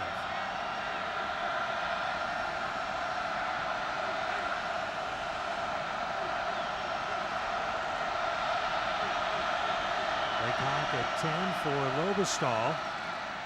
Hand off to Dwight Tardy. Not much there. Nice tackle by Donald Butler, the middle linebacker.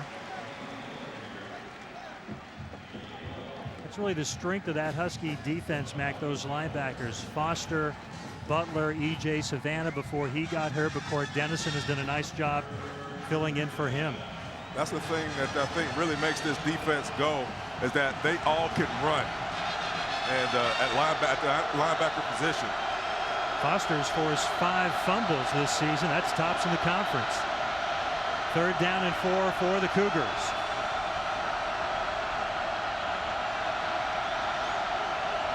Husky fans again pumping up the volume here on third down. Lobestall in trouble and he'll go down. Court Dennison with the sack.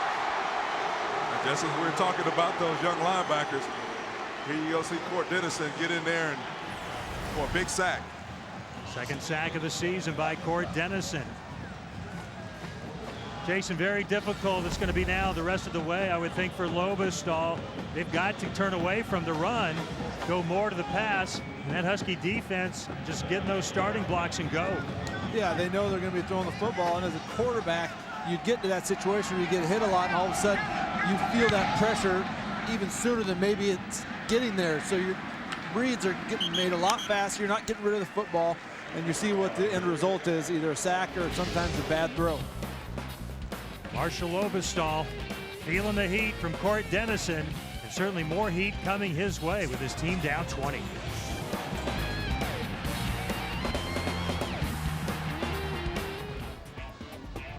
.346 left in the third quarter in the Apple Cup. Husky Stadium in Seattle, and the Huskies with a commanding 20-0 lead as Jake Locker and the offense for Washington taking over at its own 37-yard line. Locker with a lot of time in the pocket. Wide open receiver at midfield. Devin Aguilar down to the Cougar 42-yard line.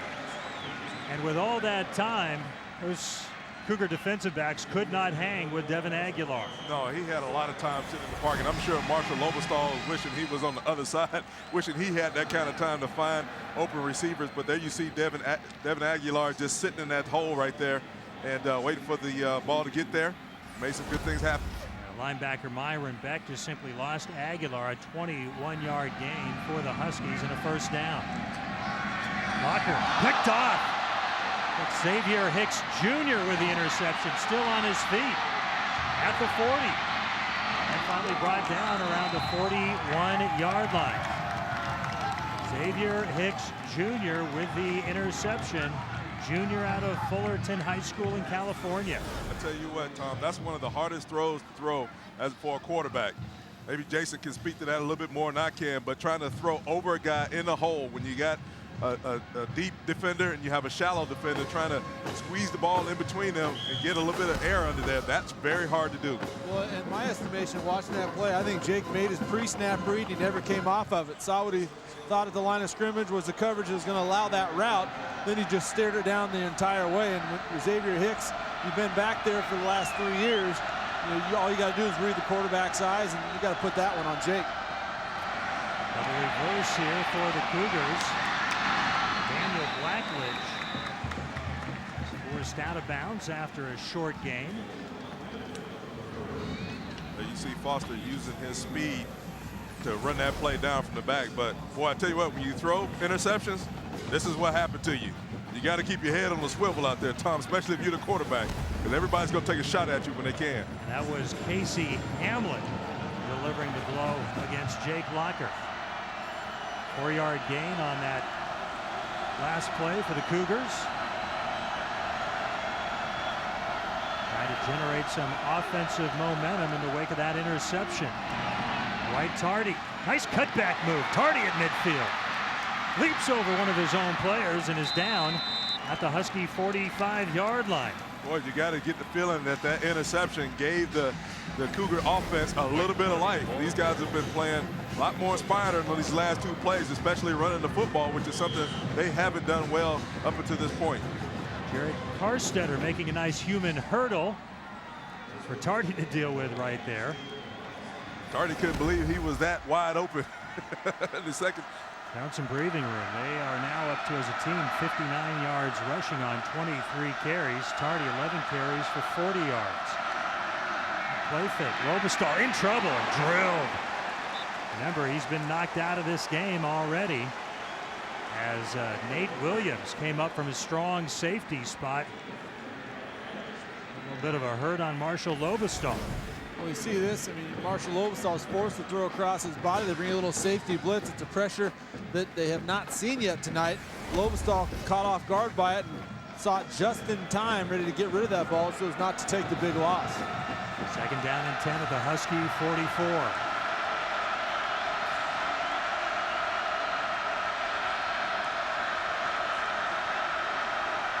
Wide receivers to the left for Lobestar. Out to Tardy with room. Down to the 37-yard line before Mason Foster makes the stop. Good job of just taking what the defense gives you on that one. Don't try and force anything, especially for Lobestar. Get the ball out of your hands as quick as you can. Get it into a guy, get the ball in the guy's hands who knows what to do with it. 7-yard pickup on the play, 3rd down and 3, and the Cougars looking to make this a 2-possession game. If they can punch this ball into the end zone, they've got some more work to do.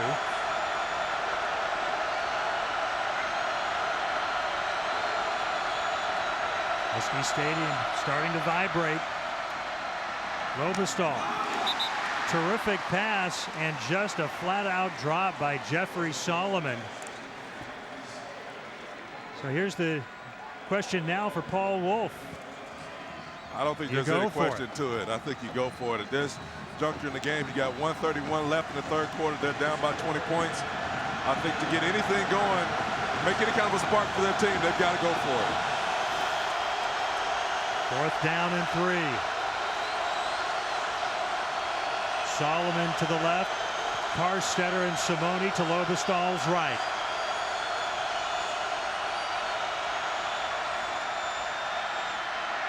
Open target. Byers, the fullback, could not hold on. So back-to-back drops, and that kills that Cougar drive. Well, the Huskies end up winning this thing by a large margin.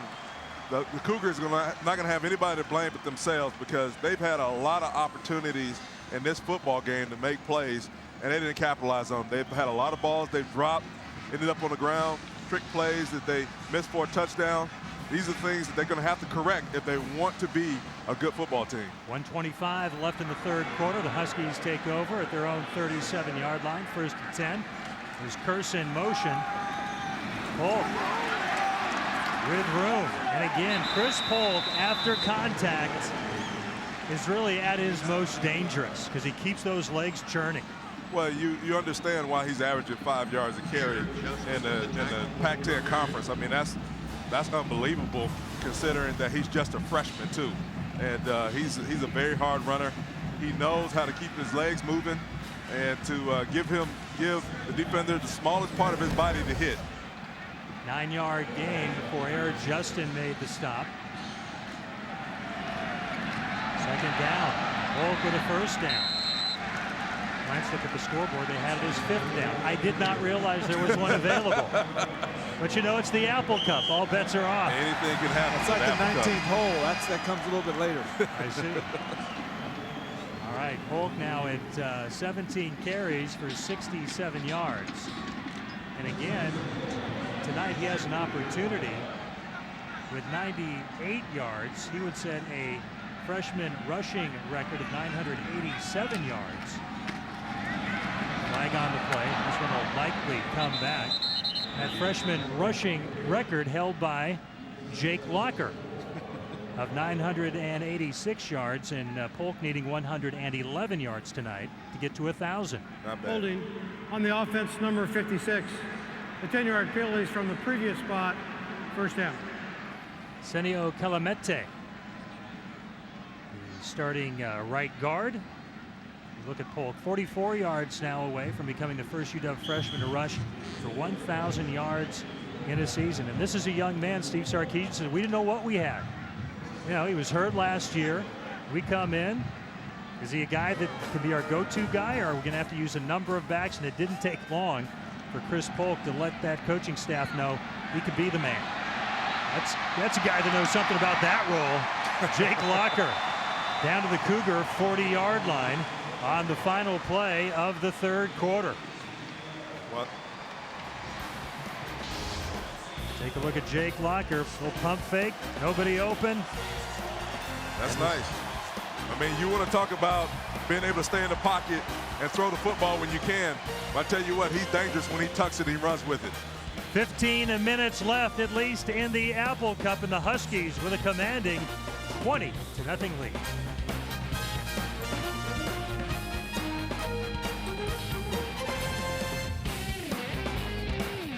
You know, it may be a bad hair day, but it's a good football day if you're a Husky fan so far. A 20-0 lead. Start the fourth quarter as Chris Polk picks up the first down and more. Huskies with a 20-0 lead. Well, I think we're going to see a steady diet of Chris Polk in this fourth quarter here. Try and run as much time off that clock as we can.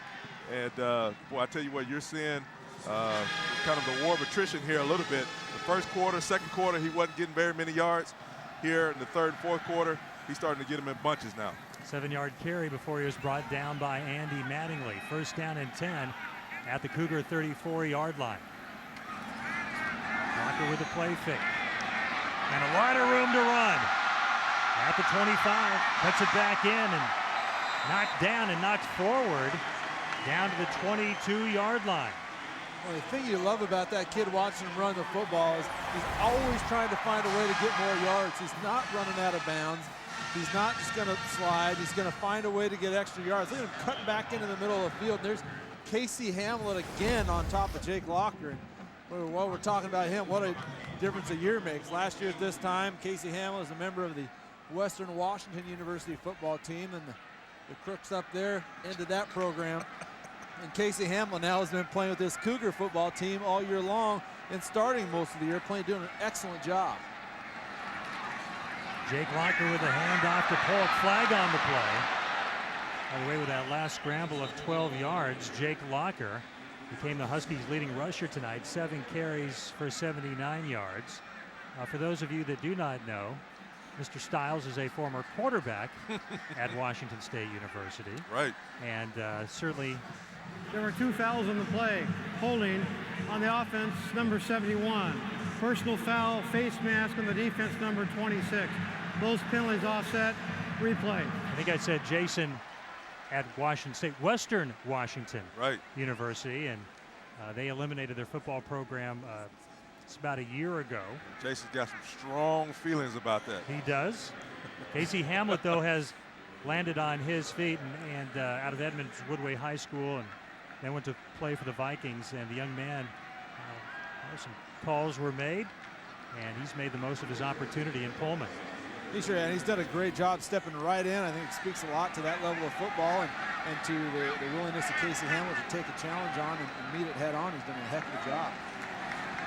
First down and 10 after the offsetting penalties, and Jake Locker tripped up, and that'll be a loss on that play.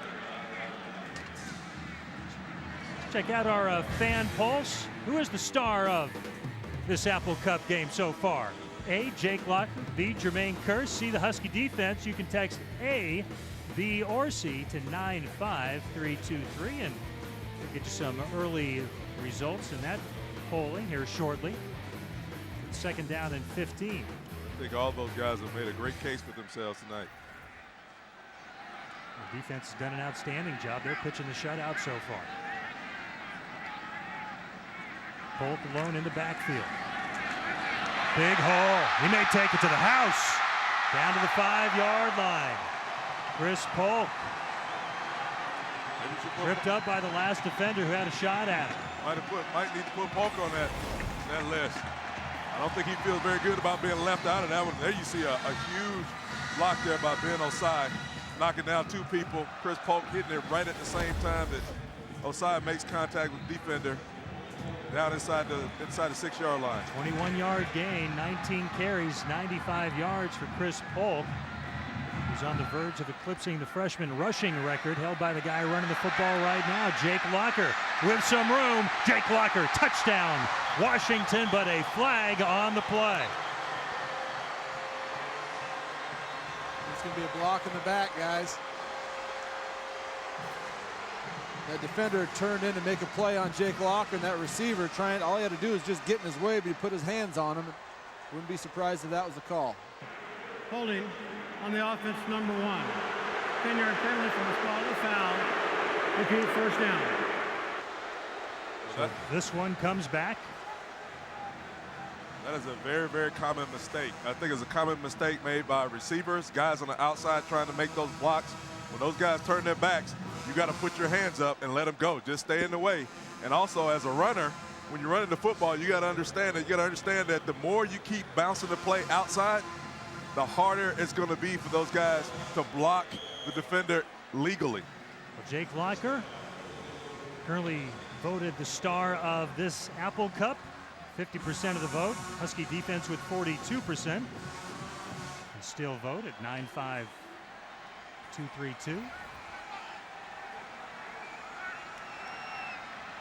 First down. Polk looking for some room and gets inside the 10 before he runs into a number of Cougar defenders. The ball came out, but it may have been blown dead before that. You know, to their credit, the Cougars have played very, very well down here when the ball's gotten in the red zone. They've held the Huskies one trip to a field goal, and I know they've given up some plays, but this defense has been out here on the field for a long time, and they're playing extremely hard right now. And Mac, you mentioned it earlier, the Huskies trying to be more efficient down here in the red zone. Sark said earlier this week, you know, we've called a lot of plays, but for a certain look, and when we didn't get that look, that play wasn't as good for that other coverage. We need to find plays that work well against all coverages down in that red zone so it doesn't set us back. Locker with time. And threw behind the intended receiver, Aguilar, at the 5-yard line. And that'll bring up 3rd and goal. You know, guys, that's another example right there of his evolution in this offense. And Jake Locker, this is a play tip guy. I think he probably would have turned up and run and tried to break that through that arm tackle, whereas that time he's a little indecisive. Thought he was going to run, thought he was going to throw to Devin Aguilar, and ended up throwing a little bit behind him as he was being indecisive. Well, I think, again, that just kind of speaks to he probably needs another good year in his offense to really develop into that quarterback that will be able to play at a high level on Sundays. Out of the shotgun. And incomplete at the 3-yard line again, trying to get the ball to Aguilar. And good defense there by, it looked like number 81 for the Cougars, and you're thinking 81, defensive secondary. That's Easton Johnson. We talked about him just 2 days before the Oregon State game. That was last week's game for Washington State. He was converted from a wide receiver spot to the secondary due to injuries and ended up leading the Cougars in tackles in that game. You know, that just speaks a lot to that young man's ability as an athlete to be able to play, to switch gears from playing receiver to play DB. I've known only maybe a handful of guys, Champ Bailey being one guy, to be able to accomplish that and do it well. Eric Folk with a 27-yard field goal, 23-0. Huskies over the Cougars. When we come back, we'll talk with those folks, Grandma and Grandpa Locker. We've got a youngster on both teams. Welcome back to the Apple Cup here on FSN. I am Angie Mentink, and Apple Cup week is very difficult for a lot of people because sometimes you have split families, and I'm here with one of those families. I'm here with Grandma and Grandpa Locker, Grandma and Grandpa of Jake Locker of the Huskies and Casey Locker of the Cougars. So, Grandma or Barb, tell me how you combat, rooting for both sides. Well, I have to. When you're a grandma, you have to be very fair. And so Casey's not playing, but he's on the field, so we have to have Cougar, and then we have Huskies. And it's my understanding a friend of yours made that scarf for you? Joan Beller, a good friend, yes, made it for me, and I just really like it.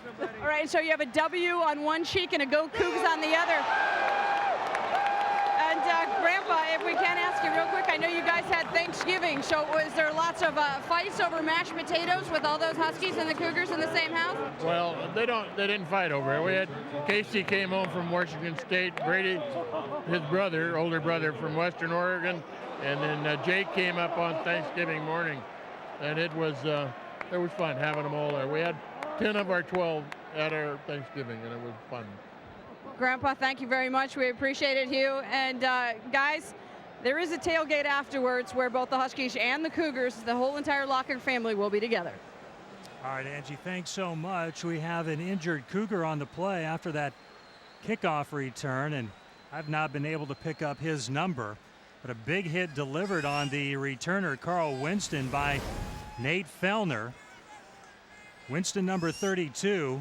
There's the hit by Fellner. The player, though, to the left, could not pick up his number on that shot on the ground. Nate Fellner, by the way, the grandson of former Cougar football coach Jim Sweeney. Well, I tell you what, he got through and made a big-time hit on that, but that young man that's still laying on the ground out there, he was the outside of the wedge, and I think he took the brunt of that lick being in the wedge. Sometimes that's where your biggest collisions come. And he seems to be moving. All right, well, they tend to the injured player. We'll take a timeout. 10:58 left in the fourth quarter. It's all Huskies, 23-0. 10:58 left in the fourth quarter. The Huskies leading the Cougars 23-0 in the 102nd Apple Cup. Zach Tadman was the injured Cougar who is now on the sideline, a backup tight end as you look at Zach, number 83. And may have been dinged a bit, a little wobbly as he came off the field. And appears as though the Cougar trainers are just kind of testing him right now. Marshall Lobestall getting some pressure. He's hit hard. Intended receiver Gino Simone unable to haul it in. At the 43-yard line as Nate Williams came flying in and applied some heat to Lobestall. Tell you what, I know it's cold tonight, but I think Marshall Lobestall is going to have to he's going to need to get in the ice tub tonight or sometime in the morning because he's taken a lot of pounding tonight and been on his back a lot. And if you missed it earlier, the starter at quarterback, Kevin Lapina, was knocked out of this ball game twice and has been unable to return after that second injury, which apparently was to his right leg. Second down and 10 for the Cougars. Tardy. That play getting strung out nicely by Mason Foster. No gain on that play. You know, at some point you got to realize that against these quick linebackers of the University of Washington, you're not going to be able to run to the sideline. You're not going to outrun those guys. At some point you got to turn the ball up and start running north and south. Third down and 10.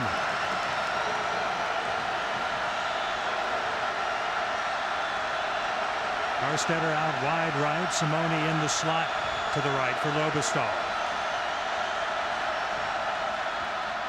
Foster on the blitz. Lobostal short hops it to Carstetter at the 39-yard line. And that'll bring up fourth down and bring the punter Reed Forrest on for Washington State. That's got to be frustrating too. One of the few times that Lobostal's been able to roll out, just fully step into a throw, and he just downs it. You see that he took that extra long stride when he threw that. As a quarterback, when you take longer strides, oftentimes you're going to throw that ball into the ground. Same as if you take a little bit shorter stride, you're obviously going to throw that ball a little bit high. Marshall Lobostal's mechanics, his fundamentals weren't there on that play. Sixth punt of the night for Forrest. He's averaged just over 42 yards per punt. And that ball will bounce out of bounds. And it'll be Husky football. Today's First and 10 marker is brought to you by the Emerald Queen Hotel and Casino, welcoming the Spinners Friday, December 11th. For tickets, go to emeraldqueen.com. First down and 10 for the Huskies after the 29-yard Reed Forrest punt. The Dogs take over at their own 46. Chris Polk is right now tied with Jake Locker for the freshman rushing record. It is now his as he goes into Cougar territory at the 48-yard line. So Chris Polk moves past Jake Locker as the all-time freshman rushing leader at Washington. This is a great job of running with the football. I mean, he just lets all the rest of those guys kind of clear out as he runs that little stretch play, brings it all the way back across, gets his shoulder pads going north and south, and make that look really easy. 21 carries, 103 yards, add to the total as he nears 1,000 yards down to the 35-yard line. And that may have gotten Chris Polk to 1,000 yards. The first freshman running back to reach that milestone in Husky history. Let's see where they mark it. That is, he's at 116 yards. That's 1,005 yards on the season for Chris Polk. Well, that's just remarkable. Consider how much they've struggled on offense and as a team to have that type of accomplishment as a running back. I think that says a lot about him and his teammates. And another big chunk of yardage, close to a 10-yard gain. And there have been some outstanding backs over the years here at Washington, and he's certainly adding his name to a lengthy list, and just a freshman. He's just a freshman, and he's the only one that's accomplished that. So far, he's going to be the guy to watch for the next couple of years around here, and I'm sure the Husky fans are excited that he's playing here and not someplace else. Well, and guys, I think too, when you got a 1,000-yard back, regardless whether he's a freshman or a senior, a lot credit's got to go to those big boys up front. You know, they've been maligned, have this offensive line for the Huskies, and that's certainly something to build on, something they can take a lot of pride in. Polk again, you think about guys like Napoleon Kaufman and Jock Robinson and Joe Steele back in the day out of Blanchette High School, to name just a few. And apologies to anyone. Corey Dillon. Corey Dillon. Oh, I've heard of that guy. He had a pretty decent NFL career. Pretty decent. Of course, Corey transferred into the UW, did not have 4 full years here, but made an impact in a major one while he was here. It was short-lived, but he made a huge impact. 24 carries, 127 yards for Polk. 25 carries now, a short gain on first down. The clock continues to roll. 7:43 left in the fourth quarter. Well, this is the time of the game where they want to see the offense really start grinding it out. Those offensive linemen got to dig their heels into the ground, come off the ball, fire, make sure that they keep the ball moving, keep the chains moving, keep the clock moving. Most importantly, I know it's 7 minutes and 20 seconds left in the game, but this is really like the 4-minute offense.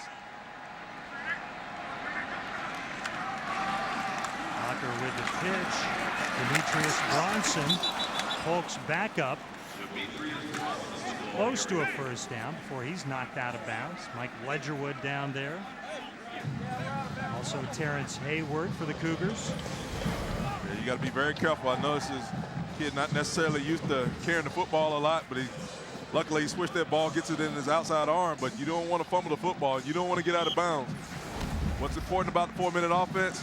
You're trying to run time off clock, stay in bounds. I'm sure that's probably going to be a point of emphasis that gets stressed to him when he gets back over to the sideline.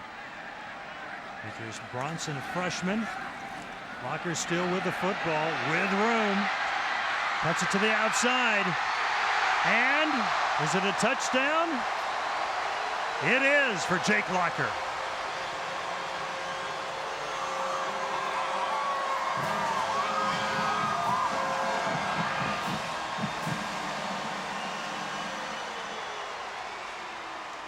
Well, as good as Chris Polk is, Jake Locker may still remain the most dangerous running threat. He knows about running the football, that's for sure.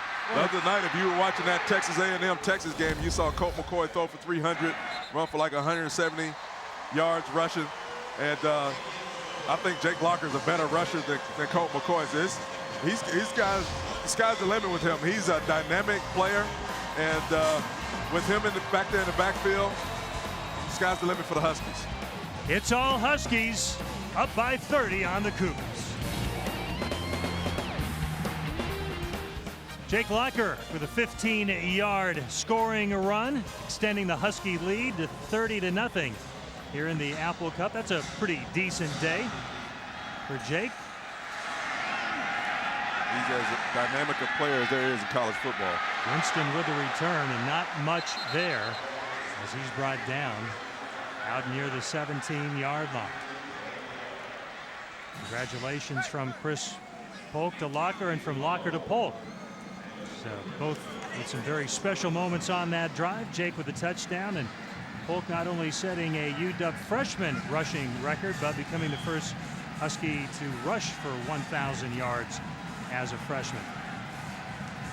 6:37 left here in the fourth quarter. Cougars will not be able to, for the first time in this series history, win 3 consecutive Apple Cup contests.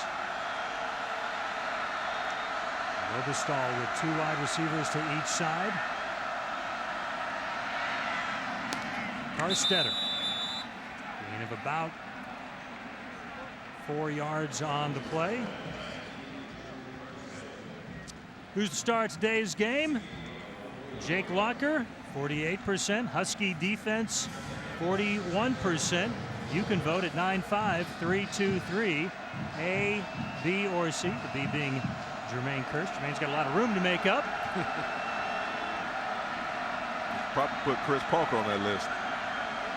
Very good point. 25 carries, 130 yards, and a touchdown. Robestall. Catch made, good for a first down to Gino Simone. Mason Foster with a tackle. Gino's high school Skyline with a huge game tonight in the Tacoma Dome in 4A state playoff action, as Skyline will take on Bothell, top 2 ranked teams in the highest classification in the state of Washington. Bothell won a regular season matchup between the 2 teams.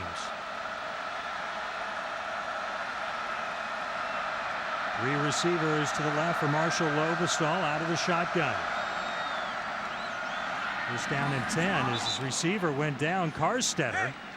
Desmond Trufant on the coverage. Today's 1st and 10 marker is brought to you by the Emerald Queen Hotel and Casino.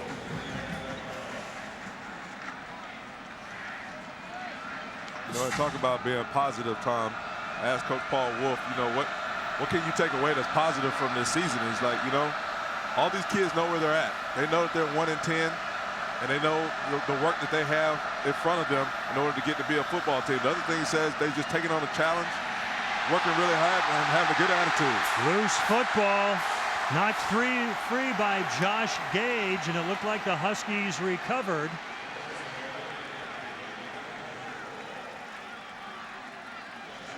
And it is Husky football. He's getting a little chippy in that pile. Daniel Teo Nessheim with the recovery as Gage forced the loose football.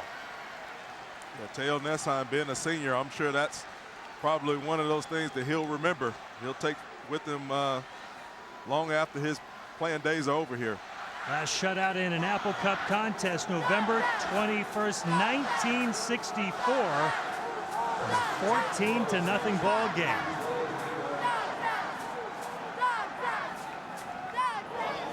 $45 years. You got to go back to find the last shutout involving these two teams. Ronnie Fouch in at quarterback for Jake Locker. As Jake's night is over, that's the last shutout for a Husky football team in this series back in 1964. Alex Hoffman Ellis with the last stop on that play. Ronnie Fouch, who got a lot of activity last year when Jake Locker went down with the broken thumb in game 4.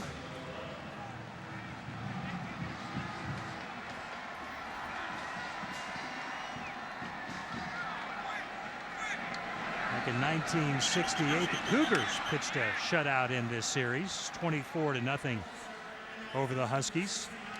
5-yard penalty, second down. All start against the Dodds. Ronnie Fouch, 6'1", sophomore out of Redlands, California. Last year's Apple Cup, Ronnie 11 of 16 for 99 yards. This is his first playing time at quarterback this season. Every other snap taken by Jake Locker. Wouldn't that be a big accomplishment for this program? I mean, to pitch a shutout against their cross-state rivals. I mean, you can't ask for it, but like you said, 45 years since that's been done. Regardless of... Demetrius Bronson lost the football inside the 5-yard line. A terrific run. It looked like he put the ball on the ground. I'm right there at the end zone, guys. They're calling him down. And I think there's a lot to be said. This could very well be a fumble. You know, guys, I'm trying to recall, have we had one play tonight that has been reviewed that has led to any delay in this football game? This might be the one, though. You look at it, I don't think his knee is down. I don't see a Ball's challenge. out. I don't see a challenge, and they're running the play. Well, that should have been a fumble. Yep. Now we have a penalty, and this may allow for this play to get reviewed and give Washington State possession. Let's see. Offside by contact on the defense, number 95. Penalty is half the distance to the goal. First down.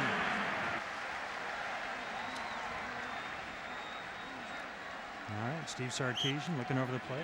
Governor Christine Gregoire of the state of Washington, and that's what's up for grabs tonight, although I think we can comfortably say after spending 2 years in Pullman, the next 365 days we'll have the Apple Cup in Seattle. Very interesting. Now this is, I don't know if that offside was on purpose. That might have been purposeful.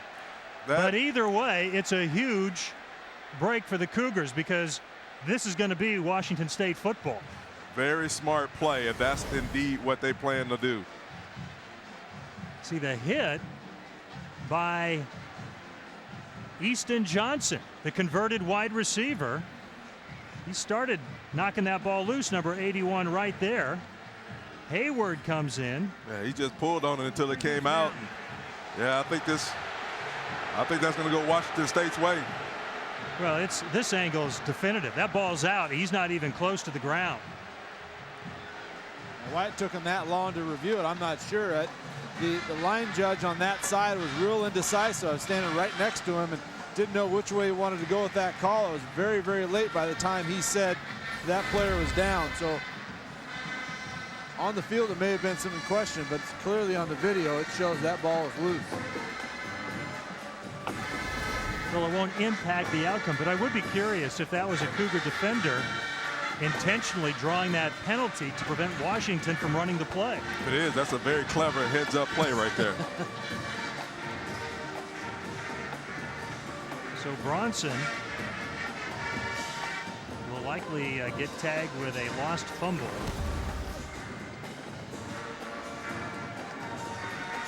You know, if they were talking to us, we could have taken care of it for them by now.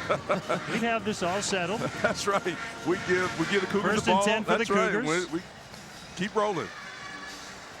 Now, the bottom line is, in all these situations, to get it right. That's and it. We assume that take the they time will that get it this takes. one right. Yep. Just look at the numbers tonight as I glance over at the stats. 451 yards of total offense for the Huskies. Just 150 yards of total offense for the Cougars, who averaged 256 coming into the game. After review, it's been determined that the runner was not down when the ball came out. Therefore, Washington State will take possession of the ball on the 3-yard line. First down. There you have it. First and 10 for the Cougars. All those Husky fans. The angry Husky They didn't fans. like the last 2 years. I tell you, that is the first for me, though, fellas, to actually have a play reviewed after there's been a penalty on the ensuing play. Granted, the ball was not snapped, but the fact that there was still a penalty, I've not seen that before. And I think a lot of Husky fans are saying the same thing. That may be the best offside penalty of the season. It was. For It was the very Cougars. timely. So Marshall Lobestall will jog back out onto the field with the Cougar offense, hoping to at least get some points on the board and avoid the shutout here at Husky Stadium as they trail 30-0 with 4:07 left to play, and they'll have to execute with the boos raining down. Well, they need to score some points. I mean, just for the confidence and the morale of their team. I mean, the defense has been out there all day long, playing really hard, scrapping, fighting, and just hanging in there. And the offense needs to kind of put some plays together, do their part, and at least get some points on the board. Heck, guys, they just need to get a little bit of push to get out of their own end zone.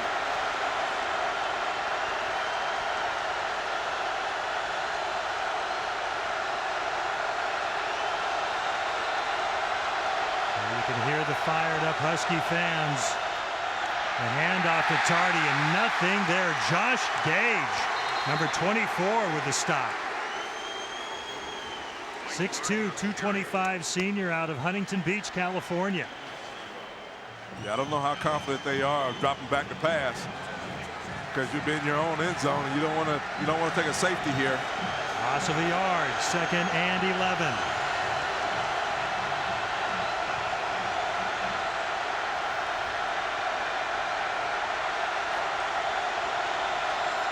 Receiver to each side for Lobestall.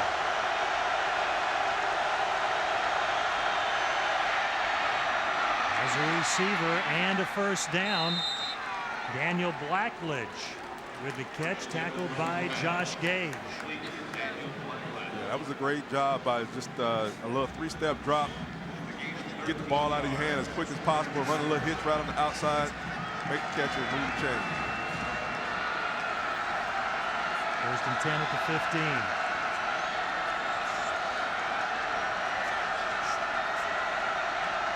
You see the communication that takes place on that Cougar offensive line. Tardy going nowhere. And a loss of 2 yards on the play. Trenton Tuiasosopo, number 57, with the stop. Senior out of Mariner High School in Everett. And that's the frustrating part for Cougar fans is offensively, for every step this team takes forward, they take another step or even 2 steps back. And there's just no continuity whatsoever. And that's just the way it's been all year long. Trent, the cousin of former Huskies Marcus and Zach Tuiasosopo.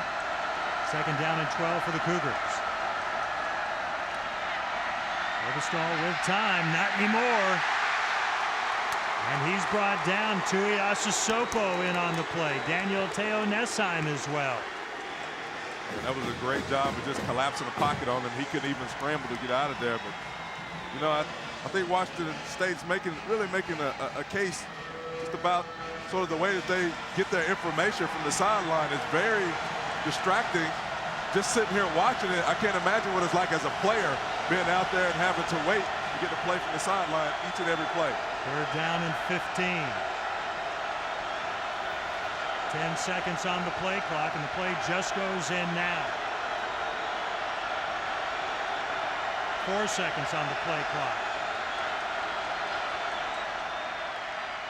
Robestal. Karstetter, the completion. He'll be well short of a first down. Mason Foster with the tackle for the Huskies. You know, the tough part about that for Lobestal is that each and every time he knows he's going to get pressure, so he's not coming off his primary read. You can watch his eyes and see where his head's at. He's looking at one guy and one guy only, and so if that ball is complete, great. If it's not, that ball is either going to be thrown into traffic or he's going to be brought down, and that's all part of that confidence thing that we've talked about several times throughout this ball game. We are inside a minute left in the 2009 Apple Cup. Reed Forrest punting away. Devin Aguilar for the Huskies signals the fair catch and makes it near midfield. Got a Husky and a Cougar locked up back at the 35-yard line. They're separated. No harm, no foul on that play. And this is the final game of the season for Washington State. They'll be saying farewell to 14 seniors on the roster. For the Huskies, they'll be right back here next Saturday to wrap up the season and conference play against a very good California Golden Bear Club. Well, this will be the type of win that they'll need to propel them into next week.